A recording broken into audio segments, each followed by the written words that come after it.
Hello, everybody, and welcome to Tabletop Bob. My name is Bob. I'll be your dungeon master for tonight's episode of Vecna, Eve of Ruin. We've got Joey. We've got Estelle. We've got Nate, CJ, and Chris. Look at this. Happy family here. Look at this.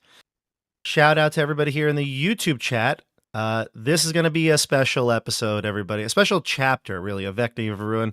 Welcome to the channel. If you're new here and you're just joining us for Vecna, Eve of Ruin for the first time, you want to see how Chapter 4 is run, or maybe you're watching this at a later date, definitely check out the playlist for Vecna, Eve of Ruin. If you go to Tabletop Bob, you will see the playlist. I have linked it down below in the description as well. You're not going to want to miss chapters 1 through 3, but each chapter technically is kind of a standalone in some regard. So yeah, I mean, definitely check out the full playlist when you get a chance.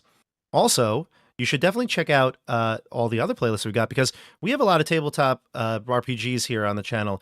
And currently we even have a Curse of Strahd live play. We have plenty of other ones, as you'll learn, coming soon this year in 2025. Just did a state of the channel. For those of you who have been here a long time, we had a nice conversation on Sunday night. We talked about everything going on in 2025, which is a lot of Strahd and Vecna, Eve of Ruin for a little bit, but come mid-year, there's going to be a lot of stuff going on. But we'll sprinkle in some little, some little fun things, shorter things in between. And look at this already. Greyhawk Exile starting off the night here. $10 super chat. Appreciate it, Greyhawk Exile. Nice. Loving this lineup already. Oh, man. Yes. Despite Wait till he Joey finds out who being we're playing. here. Yeah.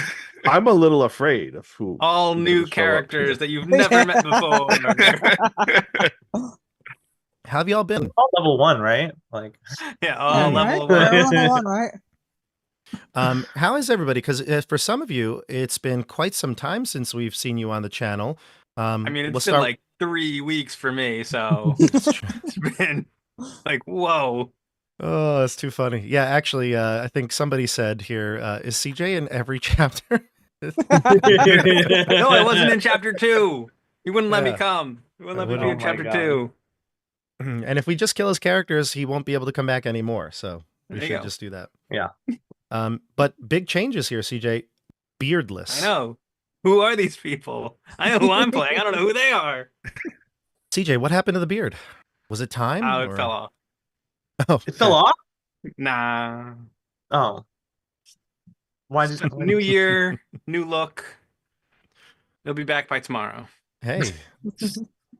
Sometimes they grow back quick. I don't know about you, CJ, but if I shaved, I'd have a beard, very, very quickly. Day or two. This is literally like 2 days right here. It comes back so quick. This is like 5 years of my life. But Joey, look at you. It's been a while since you've been on the channel. Look at the long flowing locks. Oh. Yeah, this has been 3 years of my life. Nice. Yeah, I think last time I cut my hair was like while I was like in the first campaign of this, like during COVID. Yeah, at Icewind Dale. Yeah. You Yeah. cut it. I think the last time you cut it was sometime like episode 34 or some in the 30s, and then never again. He never cut it again. You can Yeah. like I was looking at looking for like different episodes to put on the sign The up character tier. guide. Yeah. Yes. And I was like, oh my, this is where I started growing my hair, because it just gets longer every episode. Too funny.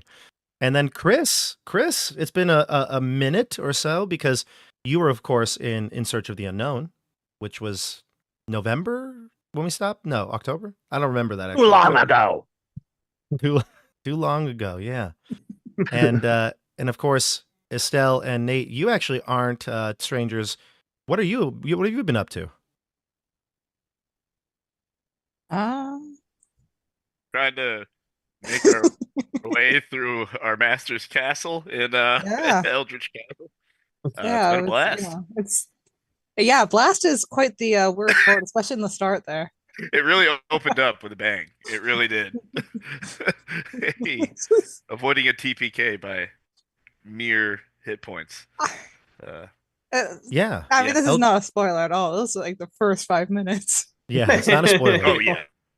Eldritch Castle's been going on. It's been a fun little adventure. We're going to finish that up this month as well. So next week we will be seeing both Estelle and Nate on twice a week.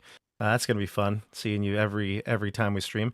But I'll be honest with you, that one, I don't know how that one's gonna, because there's so much mystery and intrigue to it, and little decisions that could affect the outcome. It's like a one shot, everything contained in this castle, and of course it comes from the mind of Esper the Bard, friend of the channel. So definitely check out Eldritch Castle, and like I said at the beginning, all the playlists. Really, we have a ton of content, 400 plus videos.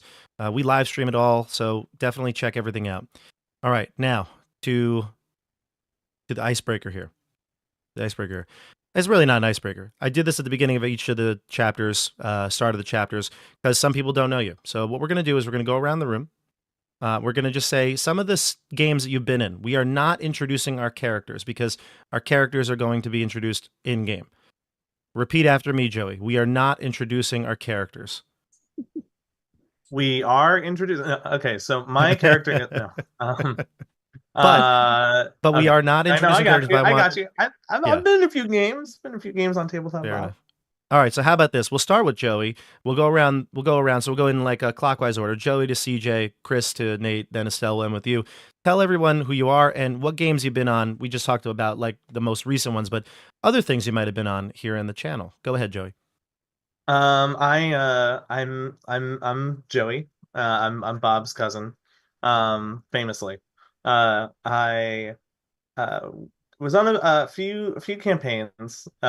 We did Morkborg with Estelle.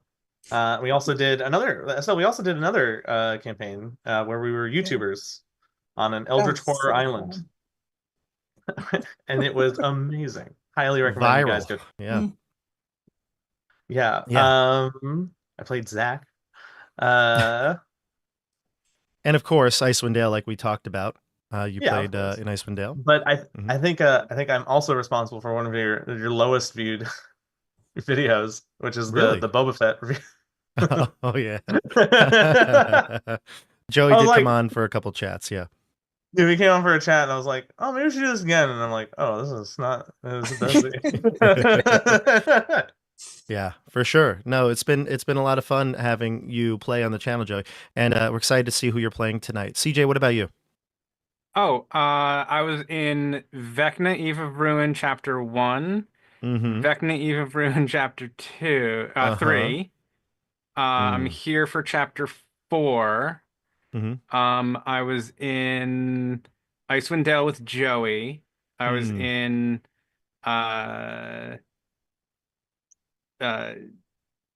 Morkborg with oh yeah, Joey forgot to include you there, huh?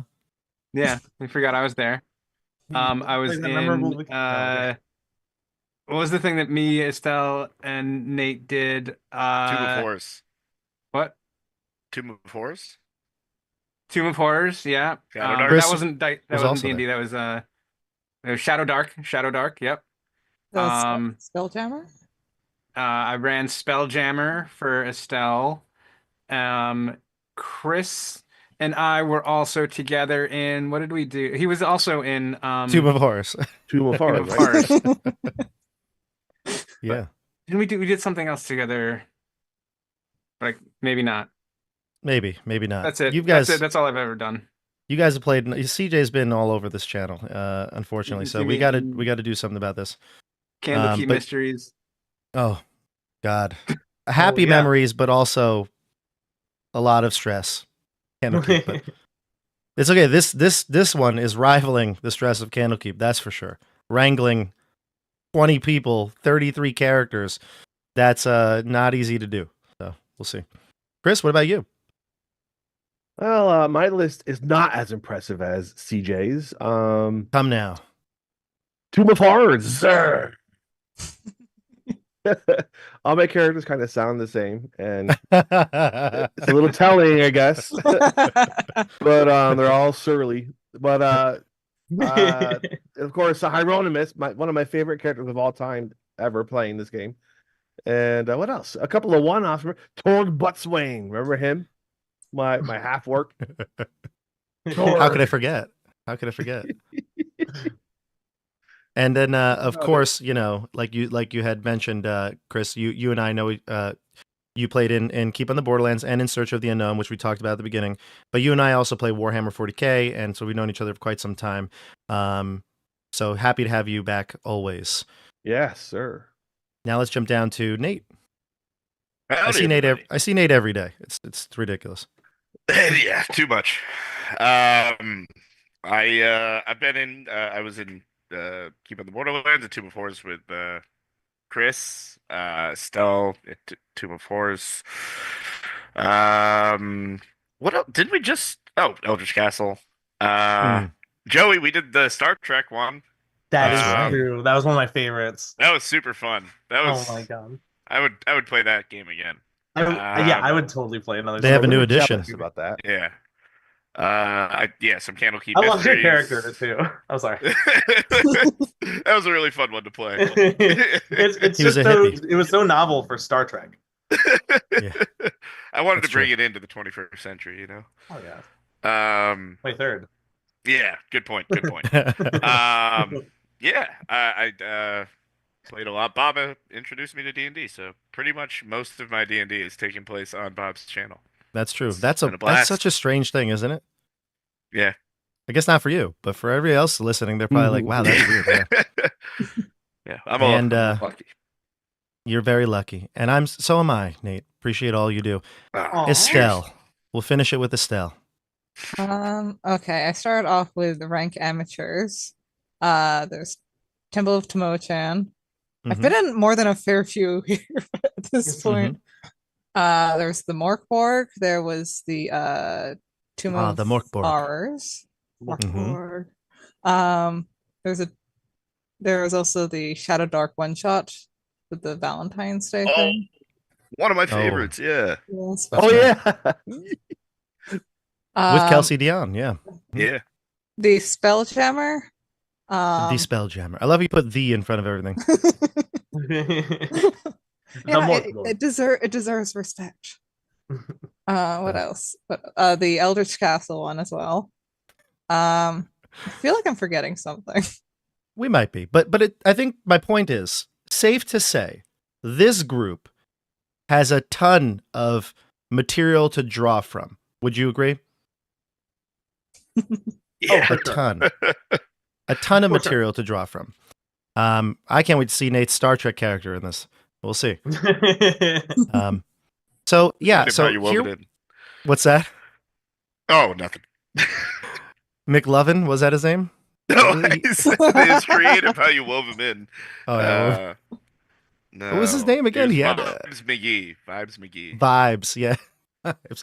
Maybe we'll get some vibes in this one. Yeah, so you guys all have a plethora of characters, a full stable of characters to choose from here, and we'll see who's going to be participating in this one. Like I said before at the onset, hit the like button, subscribe, do all the good YouTube things. CJ's here, so I feel obligated to say these things, and I won't remind you again. But here we go. We're going to jump into Chapter 4. CJ might, but I will try not to. You all ready to play? Play some D&D? Yeah. Yeah. Okay. All right. Here we go. This is gonna feel interesting, I think. Let's I'm so excited. start it off with CJ. And I think we need some good music for this, CJ. Wouldn't you agree? Yes. Let's see here. Maybe some Def Leppard. Oh no, actually, put on some Boston for Chris's shirt. As always, everybody in the YouTube chat, let me know if you can hear everything going on and music and levels. I've been almost like scarred. It's become an ongoing thing with the last couple months with the audio. I think we got it all straightened out. We had a good Curse of Strahd game last night, and I don't think we had a little hiccup, but it was like 2 seconds, and I think we're back. So you let me know if you can or can't hear anything. Okay. Here we go. Let's do this.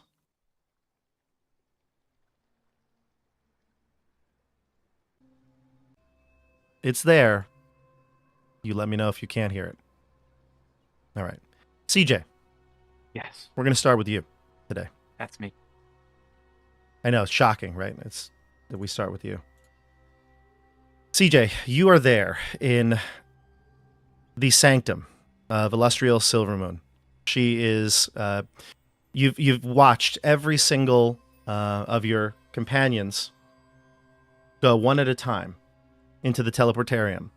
The only one would be Dobby. He left the tiefling. He left on his own because, of course, his journey cannot be accessed by teleporting to the location. However, everybody else, the other 4 of you, have all gone one by one into the teleportarium. And Illustrial has to be spoken with pretty much each of the guests. It only took about maybe a minute or so, each little speech, but she's been saying the same thing, and you know that she's going to probably come to you and say the exact same. Of course, this elven woman strides graciously towards you. Heard it 4 times already. Yeah. And she says to you, "Oh, good. So then there's no need to really elaborate too much, but just a reminder, okay? We know very little about the mournland. Hold on to this sanctum stone." And she, again, reiterates, taking your hand, putting the sanctum stone, which is a small little stone, no bigger than the palm of your hand, with a crescent moon crusted on it. And she says to you that this will get you back here. But from what we've learned, the mournland is not safe, especially to teleport. So be careful. Stay as far away from the mournland as possible when you need to come back. And she folds your hand and wants you to... Thank you, my lady. I will protect it, and I will return with what we are seeking. And if not, then I'm not Edmund Brycene, friend to elf and man. Wink. Good. All right. Into the teleportarium. Go on now. Just make sure there's no flies anywhere around. I'm very nervous about teleporting. It's not something I've done too much of lately, especially a trip this far. But I will do as I am told. For I am a hero of Icewind Dale. Yes. Good. Well, time is of the essence. Step in. And Edmund steps into the teleportation circle, looks around, makes sure there's no flies anywhere. Not a single fly. First off, flies would not even be possibly permitted in this place because no being can come here without the invitation or the sanctum stone. So, literally, no flies, no bugs in this place.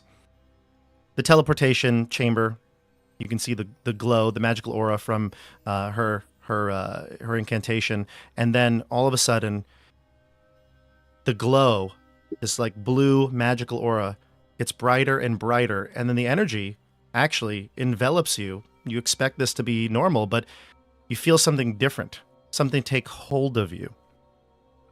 The light, the energy turns from this bluish white color to pink purple. And soon you're transported back to that vast openness that you saw from the graveyard just God, they've a few gone days ago. plaid. Yeah. And then you hear a voice, almost like a whisper being spoken into your ear, and at the same time, a wisp of pink, purplish, almost like energy, like a tentacle slithering around your chin. An introduction is in order. You know me, now I know you. Yes, Edmund Brycene, I know you. We are connected. Your interruption of my ritual has connected us, just like your friends. I know what you're plotting. Your allies have shown their hand. The mages will not stop me. Cass will not stop me. And your friends will not stop me. Go back to where you came. And just like that, the energy glows bright white. And you find yourself in a very familiar place. We're going to pause here for you. Now we're going to switch it up. We're going to go to Nate and Chris.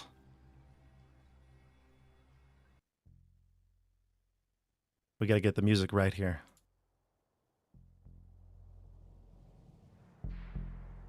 Oh, yeah. Oh, yeah. Last time we saw your characters, you arrived in some sort of frozen wasteland.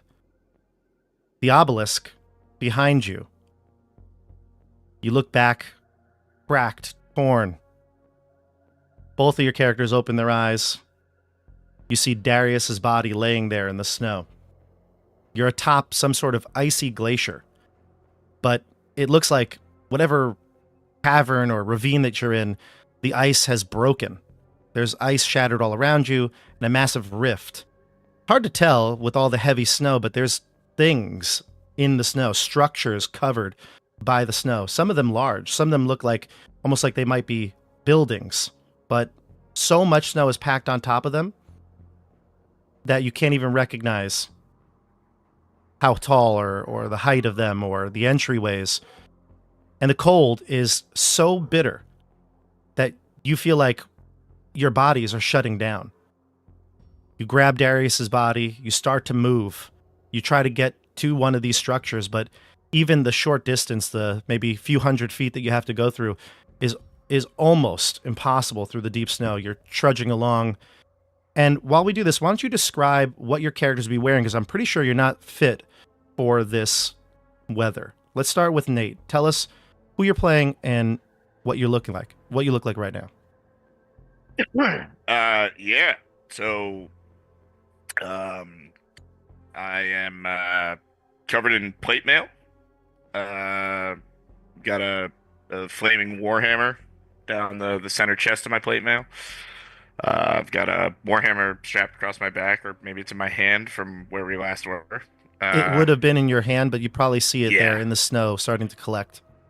I would pick that up right away. Make sure I find my shield with a blazing sun in the center of it. Look around, and Barrichelio stands up trying to carry Darius, making sure his little friend is also seeing who's around with him, I guess. Yeah. Chris, do you want to describe your character? Hieronymus crawls out from underneath Barrick, buried in snow already. What did you do, you dolt? What kind of what is this? I'm gonna pat him down, looking in his pockets for the Chaos Stone. I know he's hiding someplace. Oh God, I forgot about that. Where is Oh my it? God. You must have it again. Oh my God. And No, I don't know where we are. Hyro's I swear, after that one time, I really didn't touch anything. And When you we can get out barely of this- hear right now because it's the wind is whipping so Yeah. fast. I mean, it's like it is almost if you're screaming towards each other, you can hear, but otherwise, it's almost inaudible. I grab him, I pull him down to my face, like, we're gonna have a conversation.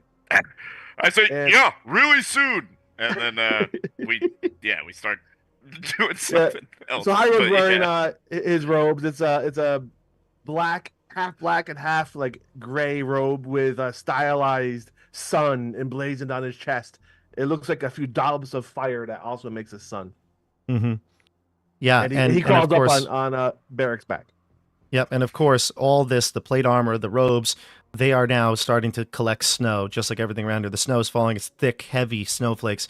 I don't think there's any place in Illustria that you've actually been to where you've seen this snow. You've heard that, like, if you were to go north of the borderlands, that it would actually probably be like this. But this is unheard of, the amount of snow that you can see around you that's collecting at this rate. And after just a few minutes, both of you are becoming exhausted. In fact, the longer you stay out here, the more levels of exhaustion you're going to get. There's no saving throws for this because you are not wearing the appropriate clothing. So right now, every minute that goes by is going to be you're going to be gaining levels of exhaustion. Can I immediately try to attempt to create a bonfire? You can. You can attempt to create a bonfire. So you Just for cast it. maybe a second to, yeah, Sure. just Yeah. warm up what we I can. need a concentration check. Oh, really? And is this? Oh boy. That's just a raw D20, right? A raw d20 with your con, yeah. Oh. I love how Estelle just like, I'll just go out of existence right now. The camera. Did you see that camera? Whew, just barely. Okay. So yeah, for a few moments you set it up there, and I mean even the heat of your magical flame seems to be inadequate to warm you.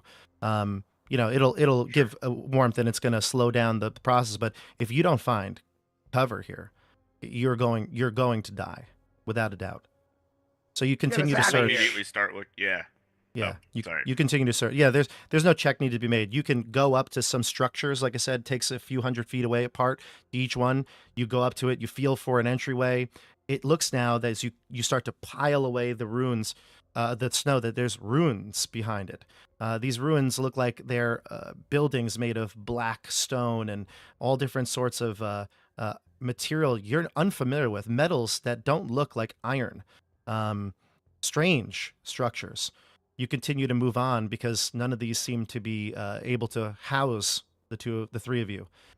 You even pass what looks like maybe a stadium, some sort of coliseum, buried under rubble and snow.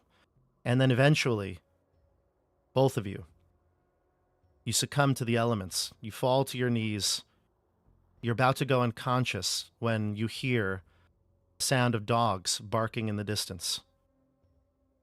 And the last thing Hieronymus and Barrack see before your bodies go into shock is a sled team headed your way.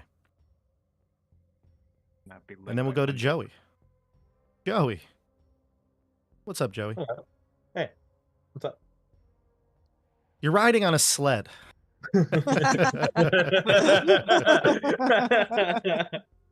I'm just We'll wait for kidding. the next Actually. one. I'm just I'm just kidding. Just kidding, actually. We're actually going to go back in time just a little bit. You've departed and you just arrived at the Tiger Tribe camp. Get ready. Get ready. And for the first time in probably 6 months or so, you see coming out from one of the tents is your good friend Luke. Now, since the last time our viewers have seen Luke, he's changed. No longer do you see the scrawny boy that you saved from certain death in the 10 towns. You can see a massive hulking man. He's turned into just pure muscle, which is actually understandable considering who his parents were. You see him, and he even takes off his hood. You can see his darker skin kind of like contrasting with the snow. He takes off his glasses that protect his eyes from the cold, and you can see him there. I mean, he's just physical specimen. Now, you've noticed this over the years. This has become a regular thing. Every so often you've gone out, especially it's this the first time. time it's really set in. Well, it's the first time our viewers have seen Luke in a long time, but yeah. So you might set it. It might set in just now. You're like, damn it, you're 27 now. When you were 26, I didn't notice this, but you're jacked. But anyway, yeah, he gives you a long embrace, a big hug, and he says to you, Rogal, my good friend, how are you? And then he actually, instead of a big hug, maybe he does the Arnold Schwarzenegger. No, and Rogal is a hugger. Carl Weathers. No, the Rogal hugs. All right. No, after that, though, he requests a firm arm wrestling handshake. I give him another hug.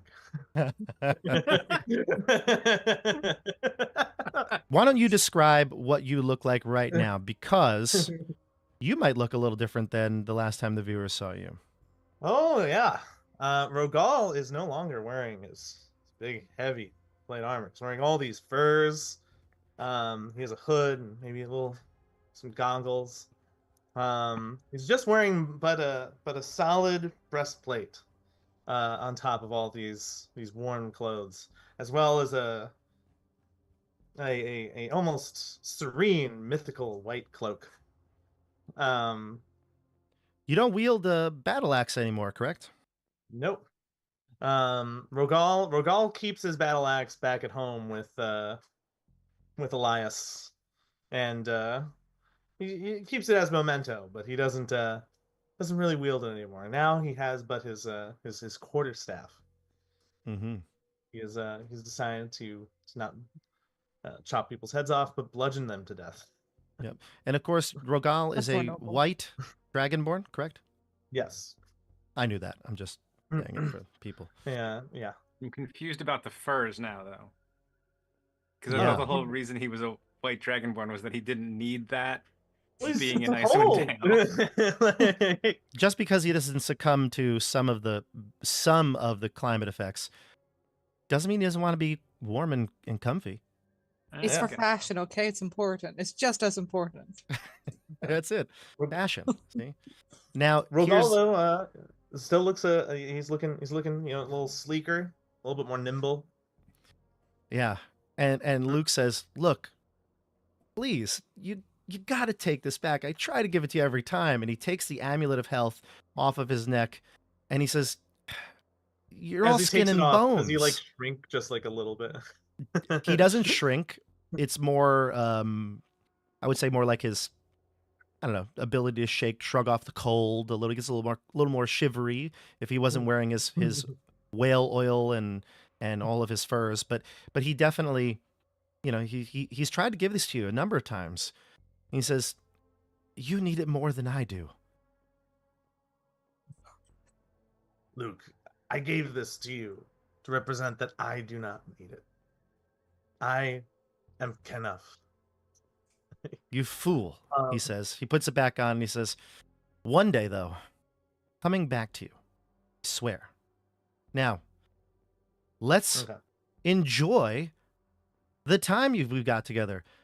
Ice fishing, knucklehead trout. What do you say?" I'm excited. I always look forward towards these excursions we go out. I am curious as to why you told me to bring my shield and wear my armor, but Well, he says, "That's a tale for one of our fishing trips, I think. I'm sure it's probably nothing." indeed. I'm sure.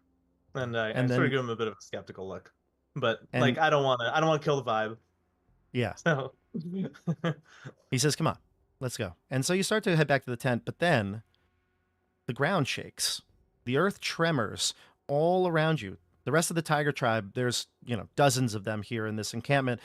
They all come out of their tents or, get up from their fires. They grab for weapons, spears, axes.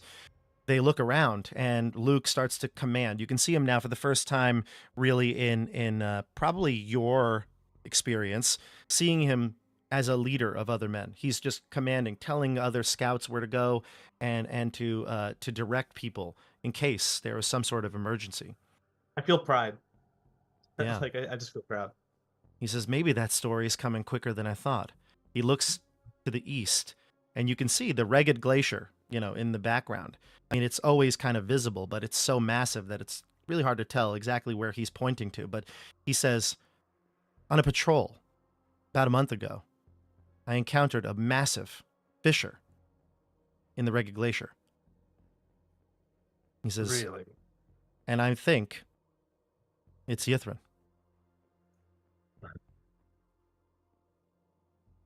Of course.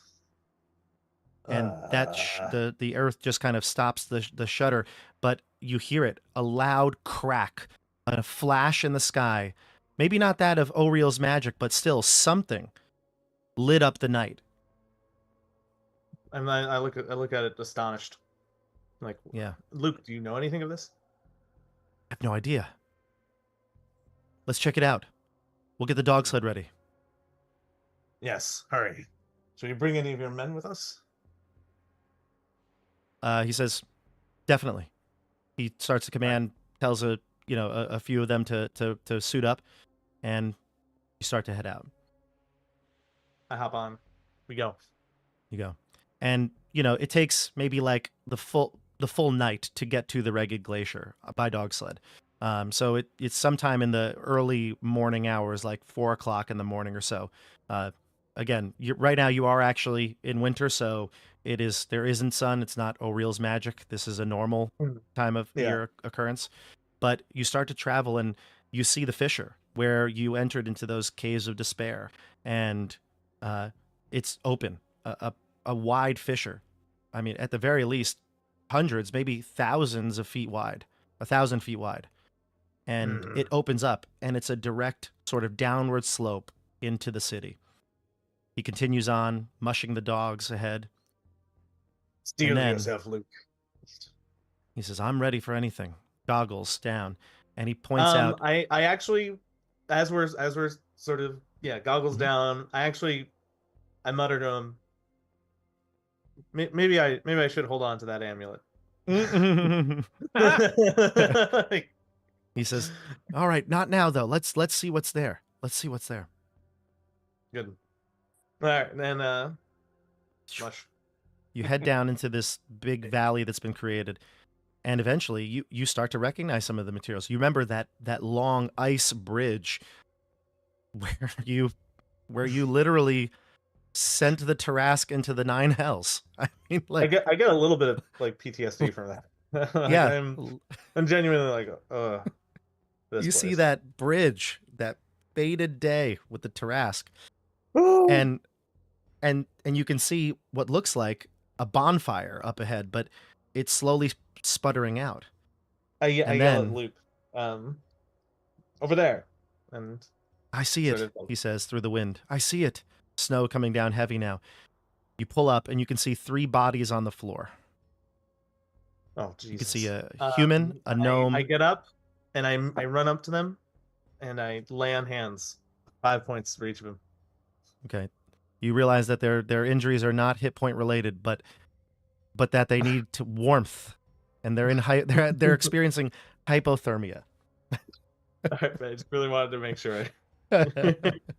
No, Luke says, good call. We'll bring them back to the tribe. We'll get them warm. Of Winterlands. You want to take them off? I take them off. Why would you take them off though? Let me give it to somebody because I'm wearing these. Does it require attunement? It does actually. Wait, never mind. They're probably. Appreciate the effort. Nice idea. Yeah. All right, I keep my boots on. I take out my bedroll out of my backpack and I try my best to like shimmy one of them in. Easy to do. One of them is a gnome. There's a gnome as one. You could just pick him up with one hand. I pick him up like a football, like one arm.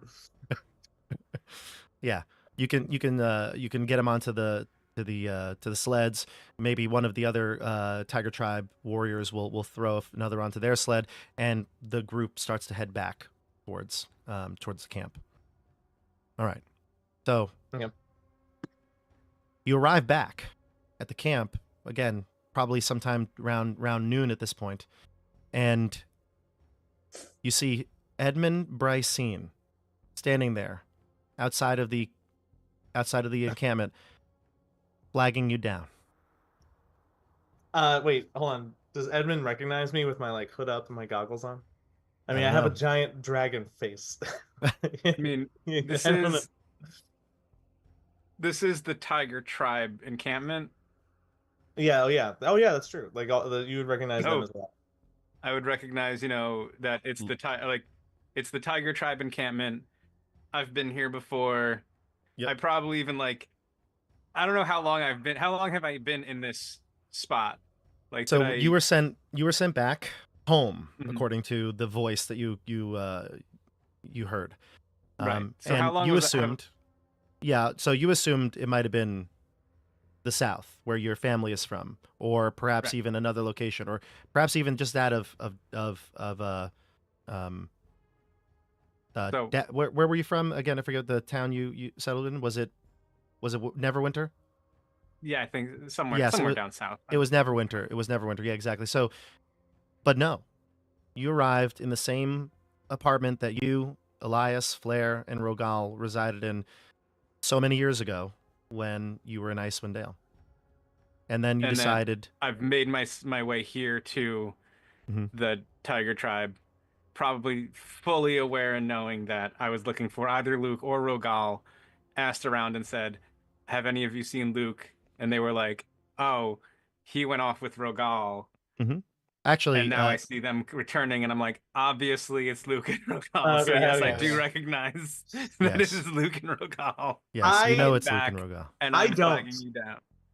I'm like, oh, who's waving at us? Yeah, you I think probably don't it's- recognize me. Although think I am it's still Edmund. wearing the very fine clothes that I got from Ythryn That's true. that the spider made me That's right. because they don't get dirty. As I approach you, I go, Edmund Brycene, friend to elf and dragonborn. Friend to elf and man. Thank Mm, you very much, Rogal. Some things never But- change. Some things never change, eh? Like the Three Musketeers. And Rogal. No, you were a musketeer, Rogal. You must No, I was remember the this. title character. It was. You forget so often that we had joined together and you became a musketeer. It was Julius who was never allowed to join us. That is Now he's true. now he's straight Julius, it gaslighting was- you. No, Three Musketeers and Julius. no, he is straight Um, gaslighting you right now. I, I'm not Get no. over here, you big lug. And I just hug him. Let's So- go. So now, at this point, you're able to discuss. What is- I don't know how much you want to necessarily say anything right now, CJ, but you'll go into the tent. You'll get these three individuals warmed by the fire, slowly get their body temperature back up. Luke knows how to deal with this. You know, this is not something unfamiliar to him and the Ragged Nomads. So he will definitely take over in terms of nursing these people back to health. Well, yeah, it's going to take a few days. Definitely say like we have much to discuss, but it Hmm. seems that you found yourself something much more important to take care of here. I Let's- found these three in Ythryn. along with Ythryn. Luke. Interesting indeed. There is the chasm has completely opened up. Hmm. Ythryn is no longer locked away. That sounds like dark energies. Well, I'll have to tell you more about how I made my way here, but let us tend to them first, and perhaps this is all connected. My question, here's the thing. I kind of haven't eaten all day. Look at lunch. We should have lunch. we should have lunch. We should Luke's got should have this. lunch. Luke can handle. What are we going to do? I already laid hands. We're I gonna mean, have lunch. Let's go have lunch. Let's do it right. Luke, do you want anything? He's like, I'm yeah, I do. Knucklehead trout sandwich, please. Thank you. We'll get you some knucklehead trout, of course. I haven't had that in at least a day. So yeah, please, thank you. Okay, so you saunter off to find some knucklehead trout, and Saunter off for you'll be lunch. back. You saunter off for lunch. There's Meanwhile, Luke thing we're good brings at, the it's three sauntering and bodies. lunch. Exactly. This is what you guys do. You shirk responsibility and get lunch. Eat lunch. Some things never change. So, Nate Oh my and Chris, the two of you, eventually, after maybe a good night's rest and finally warming your body temperature up, come to. You wake up in a crowded little tent. There's a fire just outside. There's some coals in the brazier in here that are kind of warming the tent up. And you kind of poke your heads out, and you can see the three of them. This, like I described before, this nomad, this chieftain, this hulking muscle, and you can see a shriveled up white dragonborn, and then a half elf. They're wearing cold weather clothing, keeping themselves warm by the fire. But yeah, you're there. Darius has not woken up yet. He's still sleeping. But I assume Barrack or Hieronymus, whoever wakes up first, would wake the other. Yeah. See if they're awake. Yeah.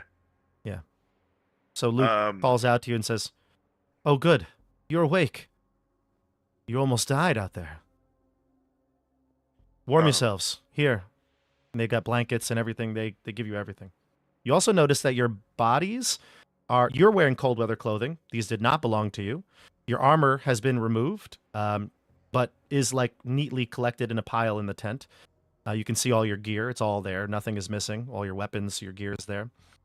You also feel weird because your whole body is covered in this weird oily substance. You can feel it underneath the clothes and all over your face. It's smeared. Luke, I have a very important question. I wouldn't say Luke. I don't know his name.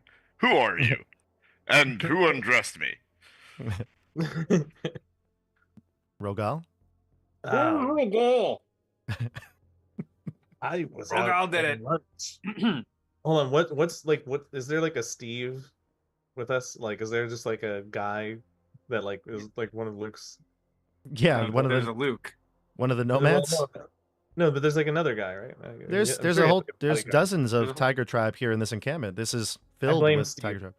There's Steve. one guy. One of them is named Steve, and I said it was that guy. He is the lowest ranking tiger tribe member. He's a child, Rogal. He's a cub. Oh. He's a cub. Well, he got everywhere. Steve is- Steve Thank is- you. As long as you're alive, I think that's the most important thing. But Luke says, "My name is Luke. This is Rogal, and this is Edmund." Edmund Brycene, friend to elf and man. Wink. You hear the wink, actually. You hear it. Excellent. You hear I it. guess Oh I'm- my god. He's worse than Man Bun. Oh no. That's not good. Well, he could be another great meat shield. Ooh. Who are you three? Where are we? What is this place? This is Icewind Dale. Welcome to my home. It is lovely. It could use a little bit more sun. But Yes, we don't get much of I'm- that here. Yeah, kind of bummed. Well, friend, I am Barachelios. You're inside. It's kind of why you don't see the sun, but we do get some I of have, it. I have windows. I thought we poked our heads out. Yeah, you poked your heads out. Yeah. It's also very cloudy. Yeah, I'm Barachelios. And may the light of Hyperius hopefully shine on you. And may the light of And, Lathander shine upon you, my friend. Oh, Hyperius, that is oh. not a name I've ever heard before. It is- The We're Hyperius or very the minor Baron? god. Either of those two names are not familiar to me, who am around here for quite some time. As long as I've lived, I've never heard the name Hyperius. Where do you hail from? Are you from where exactly? I look at Hieronymus. We're not from where? From there. From when? We are from the borderlands of Illustria. I would know that, right? Yeah. Yeah. The border. Doesn't ring a bell. These are the Forgotten Realms. Seems like that's why I might not remember them. How did you? I how don't did you- recognize yours either. Lathander, you say? Sounds Lathander. like a good god. Can I do a history check to see if I can recognize any kind of other realms discussion from my trainings?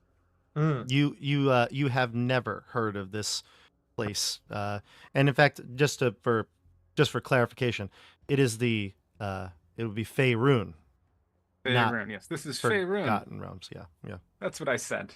Yeah, that's what I knew you meant. Yeah. You've never heard of the Faerun. It doesn't ring a bell at all, and you're very well versed in geography.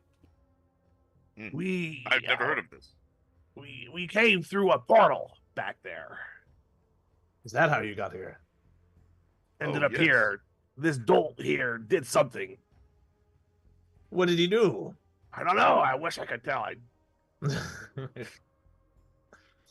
What is your name? This is- I am Hieronymus Bosch, wizard, master of the keep of the borderlands. Respectable title. I lean forward and say, his bark is louder than his bite. Unless he's biting you with a fireball. Wait, is Chris the gnome? Yeah. Okay. All right. And then out pops, so there's two heads popping out of a tent, and then a third one pops right above both of you. And you see a bearded man. He's got like mutton chops that go into a mustache. He's about mid-30s. Hello. And he says, and he clears his throat. And I'm Darius, the apothecary of the keep. Oh, Hello. An apothecary, you say? Aye. Good to hear. That's fantastic news. I'm sure the Tiger Tribe would be very interested in what do you mean types we? of. You haven't been here in 5 years. That's true. A Ooh. Little resentment there, I think. little bit. Ooh. Well, okay, go ahead if you'd like to. Well, I mean, of course. I mean, you're not wrong. We could. Ooh. Oh, okay. If I'm not wrong, then why did you interrupt me, Rogal?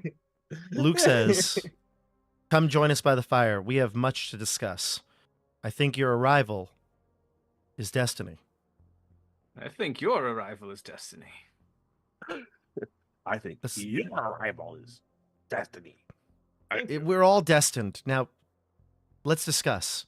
He'll give you blankets, and Darius is like, "Ooh, we have some sort of oily substance. This must be good. It keeps the heat even more isolated within our clothes. Perfect lining." And he's like, Yeah, it's "Great. Yeah, It is whale pretty- oil," he says. it's whale oil. Ooh, I'm actually good friends smells with the whale. great. Oh, shh. You are actually love to hear about friends. it, friend. If- Perhaps around the fire. Rogal and I are good friends with the whale. We've met. We did. You did, Yeah. and you rode on top of him. This Yeah. land is interesting. He took us under the sea and He was off to an island. It was a fantastic journey. Weird that he Wizard. wanted you all by the blowhole, though. It was a little weird. Well, it's How where the else air. are we going It to was where breathe? the air pocket was. It was It's true. so that we could all breathe. It helped. Well, I say, thought okay, we we'll were meet you by the fire. It's a little uncomfortable holding Darius up in this little mini pyramid we've created in the tent. Yeah. And I stick my head back in and start donning my armor. Doffing? Okay. Donning. Donning. You're donning. it. Doffing and taking off. So you eventually all come out by the fire, and I'll leave it to you to discuss. But Luke is going to start off the conversation. CJ, I assume at this point you haven't informed Rogal or him about anything. It's only been like a day, or maybe you have informed Rogal of stuff. I don't know if you wanted to wait till everybody was up or not. I give Rogal a bit of the gist of how I came to be back in Icewind Dale when I haven't been here for a couple of years, and Mhm. it's been a while since we parted. And I said, I'm never coming back here ever again. Yeah. And when you tell him this story, you actually recall what happened when you were in the old apartment back in Bryn Shander. That's when you first just got teleported, when Vecna just basically sent you there. You looked at the Sanctum Stone because your thought was immediately to go back to Illustrial. But when you picked up the stone, you saw it, and it looked almost like that purplish energy had sort of warped it. There were small little cracks and these almost like like veins of the purple through the stone. And when you looked at it and were hoping to use it, you heard the whisper ever so slightly again. It said, "Run where you like, little pawn, but the stone serves me now. She cannot shield you forever." And so it's up to you if you wanted to keep the stone with you or leave it behind at the apartment. I'll let you decide.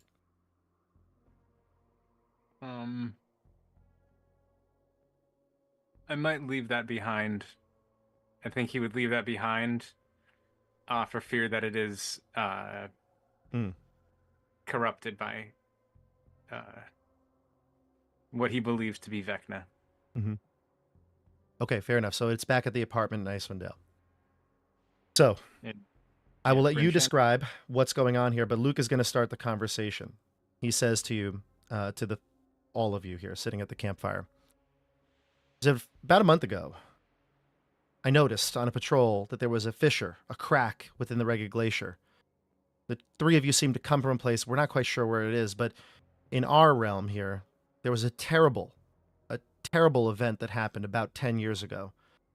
One of our gods took its vengeance out here in the 10 Towns. This is the area that we live in this place we call Icewind Dale.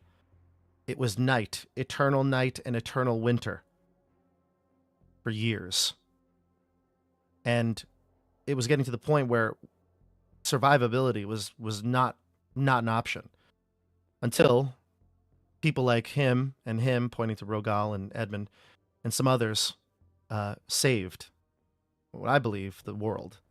I cheers Edmund as he says that. I give him a little fist bump. You guys saved your world? That's awesome. We totally did for ours too. Wait, really? How did you save your world? There's this whole Yeah, why don't you tell us about that? What? I didn't realize You- we had so much in common. I mean, did you kill a god and then have a giant Tarask destroy a floating city that was buried under a glacier?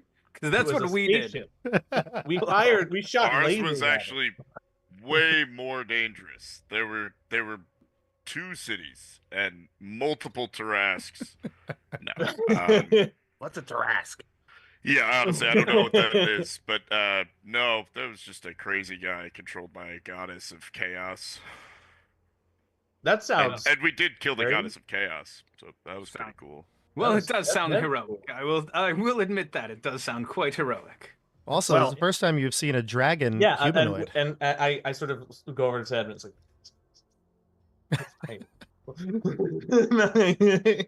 It's also the first time you've seen a dragon-like humanoid. You've never seen somebody like that before. I mean, the only other creatures that maybe would be Eric Lavernus maybe had a similar appearance in some respect. Mm. So this is the first time you've seen a creature that must come from the ancestry of dragons. I'll say in Infernal. What are you? Do you speak Infernal? I don't think so. I don't. I go. I say what in Draconic. I don't speak Draconic. Like, ah! Whatever. Wow. Luke is like, anyway, Yeah. now that we've measured everyone here, we can get back to the task at hand. What is the task at hand? I'm not quite sure, he says, but I knew something was wrong with that fissure. I was worried that it was the Frost Maiden back again. But when we heard the tremor and saw the flash of light, we knew that we had to go see what that was. And it was you. You came here. How did you get here? And what does this have to do with Edmund's quest? This is all very conspicuous. Perhaps Edmund can shine us some light on how he got here. As I told you a little bit earlier, Rogal, I'll tell everyone now, I was teleported. I was meant to be teleported to the mournlands, right? That's what it was? Mhm. Yep. By, who was I? So bad at Illustrial. names right now. By Illustrial, yes. It's sorry, Illustrial and Illustria were just too close that I was like, that can't be right. That's true. It is right. Same It's with it. Illustria. Yeah, is I don't know Illustria. about Uranus, but I perk up when you say illustrial. Yeah, Illustrial and the other high wizards of the land here in Faerun are very concerned about a multiversal entity known as Vecna.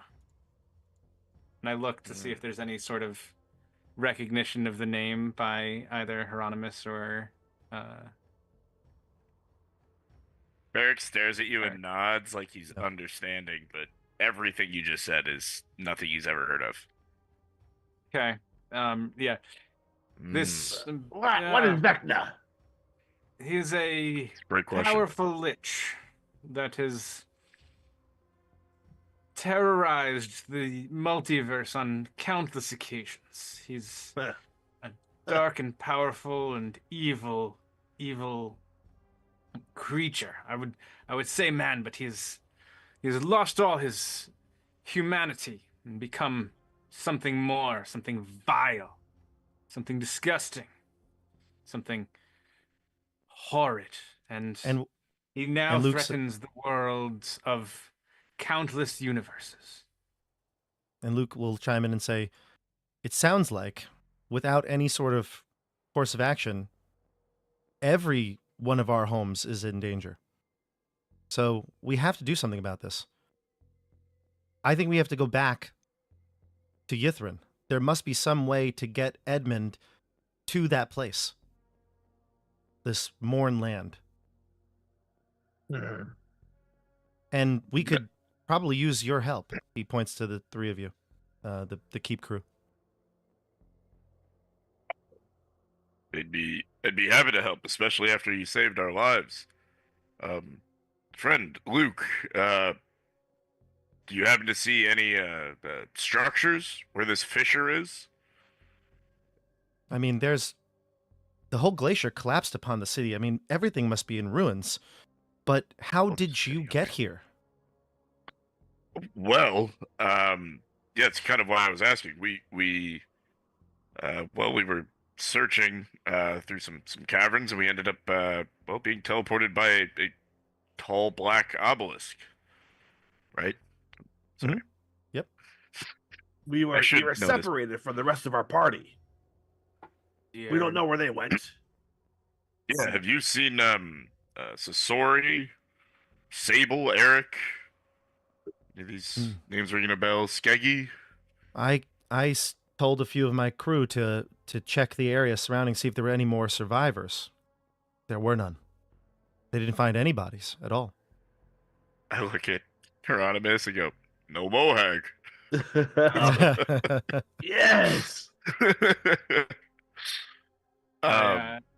We'd be happy to help.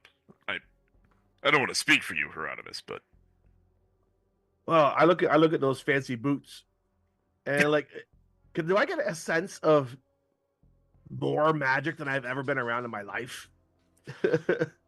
What magical items do you have, both of you? I mean, that would be visible or like noticeable. My cloak of protection, my boots of winter hold, and my quarterstaff. And Luke is wearing the amulet as well, and his spear is magical. I just have the two daggers, Dirth and Nildar. And I don't think I have much else. Okay. Surprisingly, I thought I had more, but yeah, that's it. I'm like, what the? what kind of a place is this? Well, none of them, actually, I would say, they all pale in comparison to the warhammer that's on Barrack's back. True. But when Barrack mentions the obelisk, I look at Rogal and say, obelisk. Oh, that could be some powerful Netherese magic. Do you remember the obelisks we encountered in? I think, didn't one of them almost teleport us 6,000 years into the past or something? Yes. As Edmund's like sort of talking, I'm like sort of looking through my old notes about like what I wrote down. Joey's got Rogal's got a very thick, like, tome, right, that you've been recording since the end of Icewind Dale? Yeah, pretty much. Yeah. And a little bit during. I was Okay. like writing stuff in. And I'm like, oh yes, I do remember the obelisk. Yeah, and Joey, I'll let you recall some information about it. Yes, it did have the ability to like cut through space and time, but also it had a massive crack down like from the base to like the middle of it. It was not in like it didn't look like it was like newly constructed or anything run like that. down. Right. It It had some wear and tear. Yeah. There were like You think it several still of works? those I think we saw. That's true. There are a few. Perhaps Perhaps the one of- obelisk then holds the key. We should head there. Perhaps the obelisk is important. Okay. I So- don't recall if I gleaned any information when I studied the obelisk that would be useful here. You didn't, though The only thing that you would have remembered is that the obelisk in your realm was obviously hidden on purpose, right, through that large the sort of like the dome of illusion. So yours was hidden like completely from most civilization for longest time. Second thing you remember is you need a very powerful magical artifact to unlock the power of it, and even then you didn't have much control over it when you did. That's right. We found those swords. Oh yeah. Mm-hmm. I share that info with our new friends. Mm-hmm. Yeah, and I'll mention we found our obelisk in a structure known as Quascatin. I'm just looking for any recognition.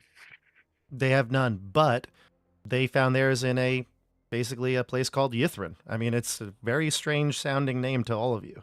Right. And then of course the last thing you'll remember is that you used your hammer to unlock it. It was like the key. That's according right. to Sable. So yes. Oh, I thought I was gonna lose it. Mm-hmm. So, okay. off to the glacier? Yes.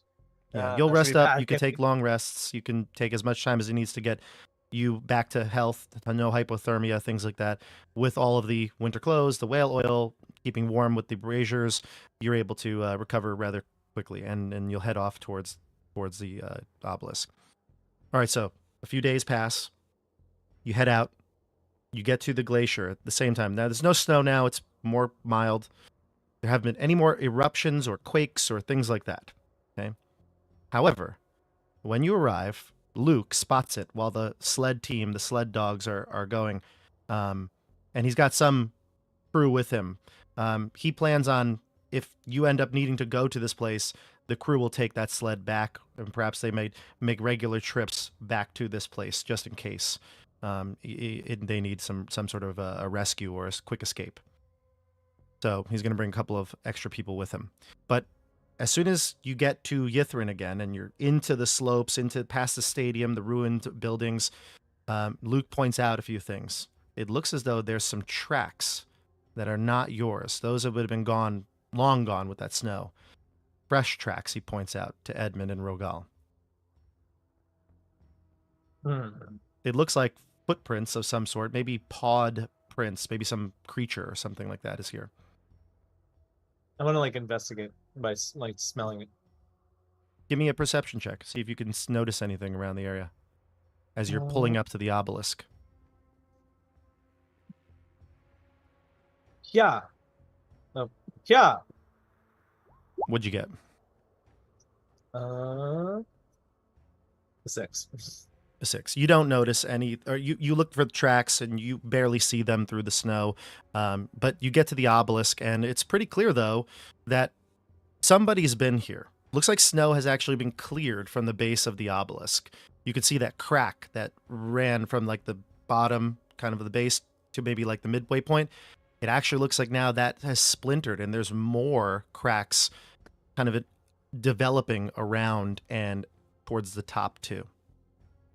I mean, it has a glacier fell on it, so who knows in 10 years what has happened to this place, but... I'm going to kick off a divine sense.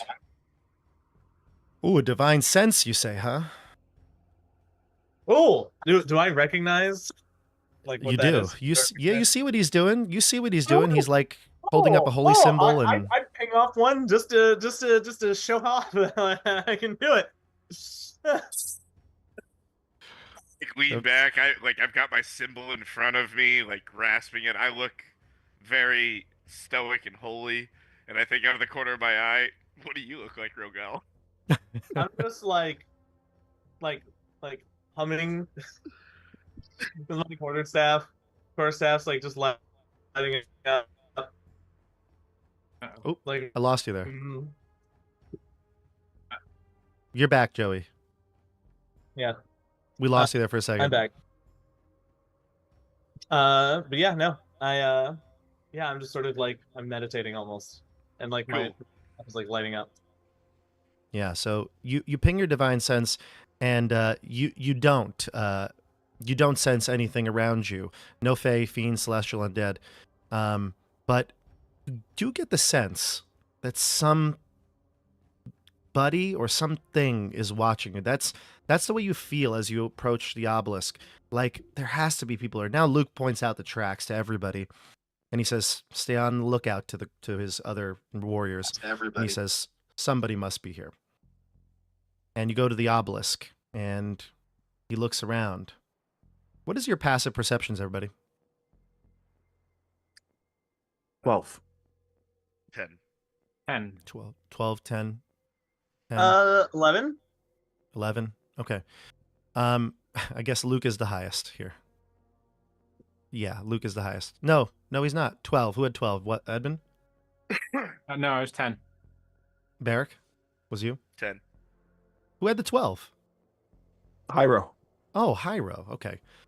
Hyro. Maybe it's the height, actually. This is even better. You look around, and you see the tracks and everything like that, and you're standing by the obelisk, and you're looking out. You're, what, 3 feet tall? No. How tall are you? Shorter than that. Oh, shorter. Okay. You kind of turn, and you can see what looks like almost like a small little flipper is poking out from the opposite side of the obelisk. So it's obscured from view for most of you, but a small little flipper and like a webbed foot stick out to the right side of the obelisk. Uh-uh. Oh, I get an instinct, and I go, King sport? You get an instinct? I get an instinct. You get to... Oh gosh. There's something over there. And I like stand behind Barrick. Healed up. And Warhammer out. Joey, yeah, Warhammer out, weapons all out. Luke takes out his No, spear. no. You say Kingsport? Kingsport again? You say Is that Kingsport you? again? Yeah, I And call out out. from out from beyond the obelisk hobbles this very strange creature. I'll put it in the display here so you can see it in Roll20. There we go. There's your dude there. So this penguin, which I don't know, you can decide if Hieronymus and Barrick have ever seen a penguin before. No. Is King smart? I look back from Joey, Rogal to this thing, and I'm like, what is this world? So it looks like a modern day emperor penguin for those of you who are wondering what this looks like, except it's like almost like a white fur, almost albino like, and it's got these strange weird tentacles or almost like antennae coming out from its eyes and forehead, so much so that it blocks its actual eyes. He can't really see, but he's kind of sensing the people around you. You also notice that he still wears the collar and like chains of the Arcanoloth that owned him when you met him here in Ythryn. Wow, the really Arcanoloth should Scriven have Scribe. taken these off. How did he get... He's been here this whole time! Give me an insight King check. sport. Insight checks from the two of you. Me? The two Icewind Dale crew. My insight has gone down. 12. 6. CJ, you would probably assume then that he hasn't been here this whole time, but Ythryn has been opened. The Arcanoloth, searching for knowledge, no doubt came back. Which means he could be nearby, and the pawed footprints may be his. Dang, their Arcanoloth is probably back. Probably means... What's Arcanoloth? Arcanologues? It's like a fox person. He's got a bag full of scrolls. You'll see him.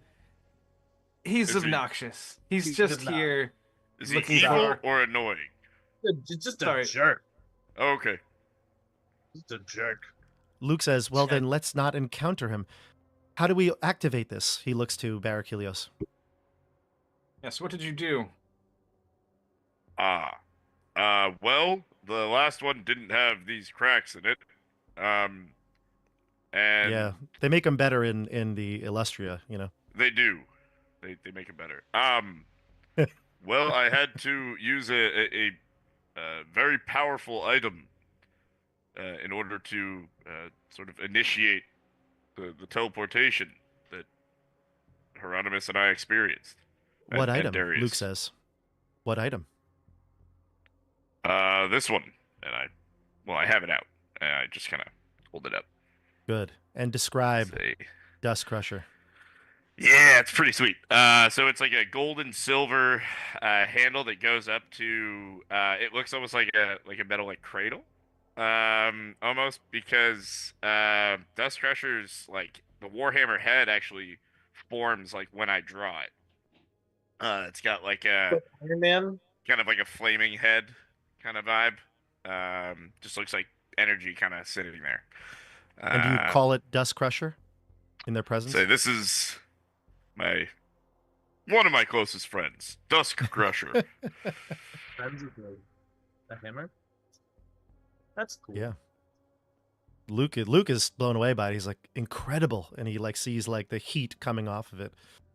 And Luke is a big dude. Luke's a big dude. He's like 6'4", and he's like just like I said, pure muscle. And he says, this will come in handy for sure. Kingsport is loving, by the way, Darius. Darius is is a kind soul to nature, so he's like giving it little treats, little pieces of food that he carried with him from the tribe, little pieces of knucklehead trout, and he's like curling up to him, and you can see his feelers rubbing up against Darius's mutton chops. It's just a cute scene here. Kingsport. What is how has living here been? I ask him a social question, feeling awkward. Kingsport, Wait, where's hey. your master? Hey! You do not talk to him like that. Where is He's like, rat. No, wait, what? Wait, is this not the same penguin? So it is, but you get the sense that maybe the master believed that he was too much trouble, and you can he tells you that in squeaks and squeals. Wah, wah, wah. I'm like shocked. I'm like, that's horrifying. You took away his ability to speak language. Yeah, and you can even see like there's like maybe like a surgical wound here. Wait, hold on. I take out my ink and ink pen. And I don't think he knew how to write. I don't think he mastered language. His mouth. I'm like, do you know how to write? I take out like a blank page. My book. That's good. While they're doing that, Luke is like, activate it, Barrick. Yeah. One sec, really quick. Is this beast enslaved? Yes. Luke confirms it. Yes. Wait, why didn't we? Why don't we? You tried. He got away. It? Can we just take off these shackles and chains? Yes, and I do it swiftly, and I just like I use my teeth. All your teeth are I broken. nod at Rogal. Was that thing able to talk and now it can't? All your teeth are yes, broken. I believe it was able to talk at one point. I guess maybe not. I don't know. Rogal seems to think it was. It did. You talked to it. We did. That's so long. Back. Wait, you tiny magic man. What? You talk to animals? I don't mean to. I'm trying to be racist. I was gonna say I get out of the way of a potential fireball. Call me tiny one more time.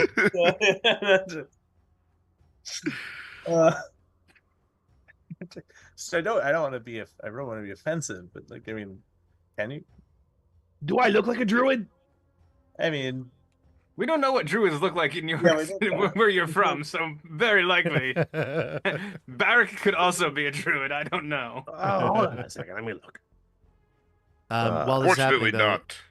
I think Luke, Luke is gonna. Don't the Rogal, you could have just stopped at "Am I crazy?" and the answer is yes. No, Luke says to fair. Edmund, he says, what do we do, Edmund? How do we get to this place? I say, oh, well, I just wanted to make sure that creature was safe, and I'll just heft my warhammer and say, you all ready? I pick up Kingsport and I go, yes. I look around and do a double check. Doll. y'all might want to get close together. Yeah, I look at Hieronymus, kind of really the only person I'm looking for approval from. I'll grab him by the leg. I nod Grab at him him. by his pants. Go for it.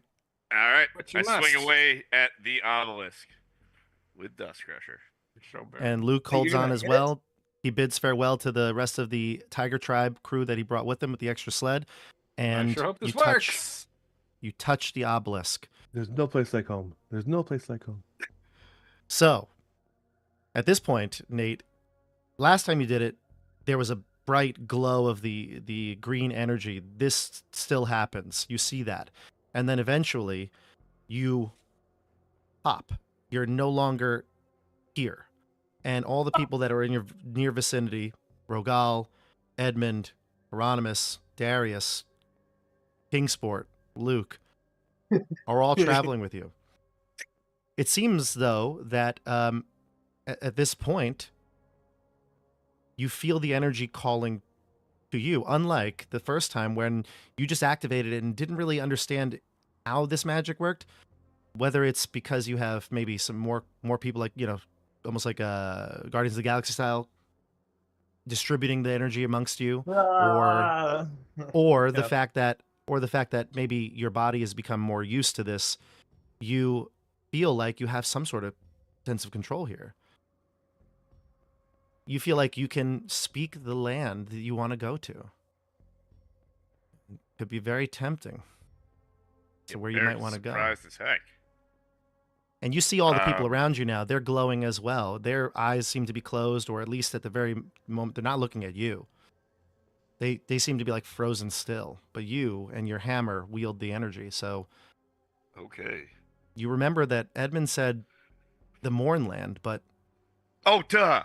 Yeah. I was like, oh, shoot, I'm going to mess But this up. I would bet We're it gonna have must to do be. this again. I would bet it must be tempting to say, keep on the borderlands. I don't know. I was going to say.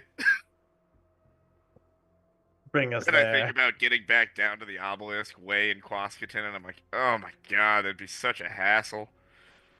I look at my new companions and say, the mournland.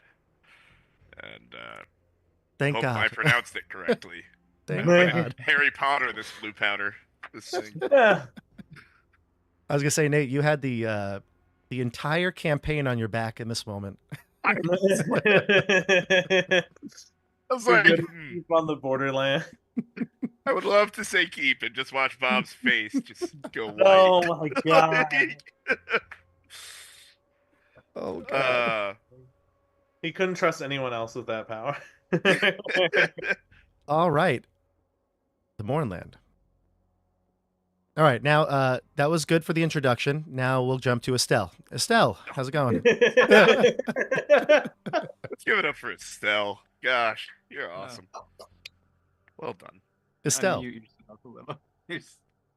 Yeah, because Estelle, I mean, we finally finished the introduction. Estelle, you are your character is traveling like normal. There's really nothing out of the ordinary in this day.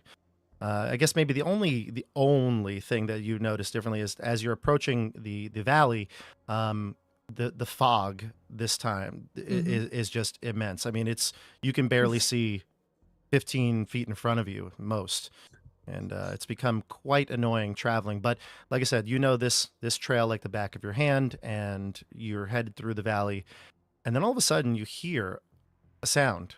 You hear sounds of a wailing dragonborn. Huh.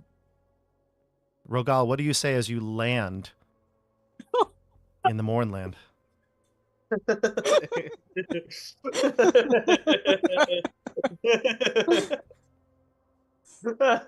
What do you say? Ow. You hear this call of pain from through the mist, and you step over to this little ravine that's well, it's not little, I shouldn't say little. It's like a 25-30 foot ravine, and you step up onto one of the larger rock outcroppings, and you look down.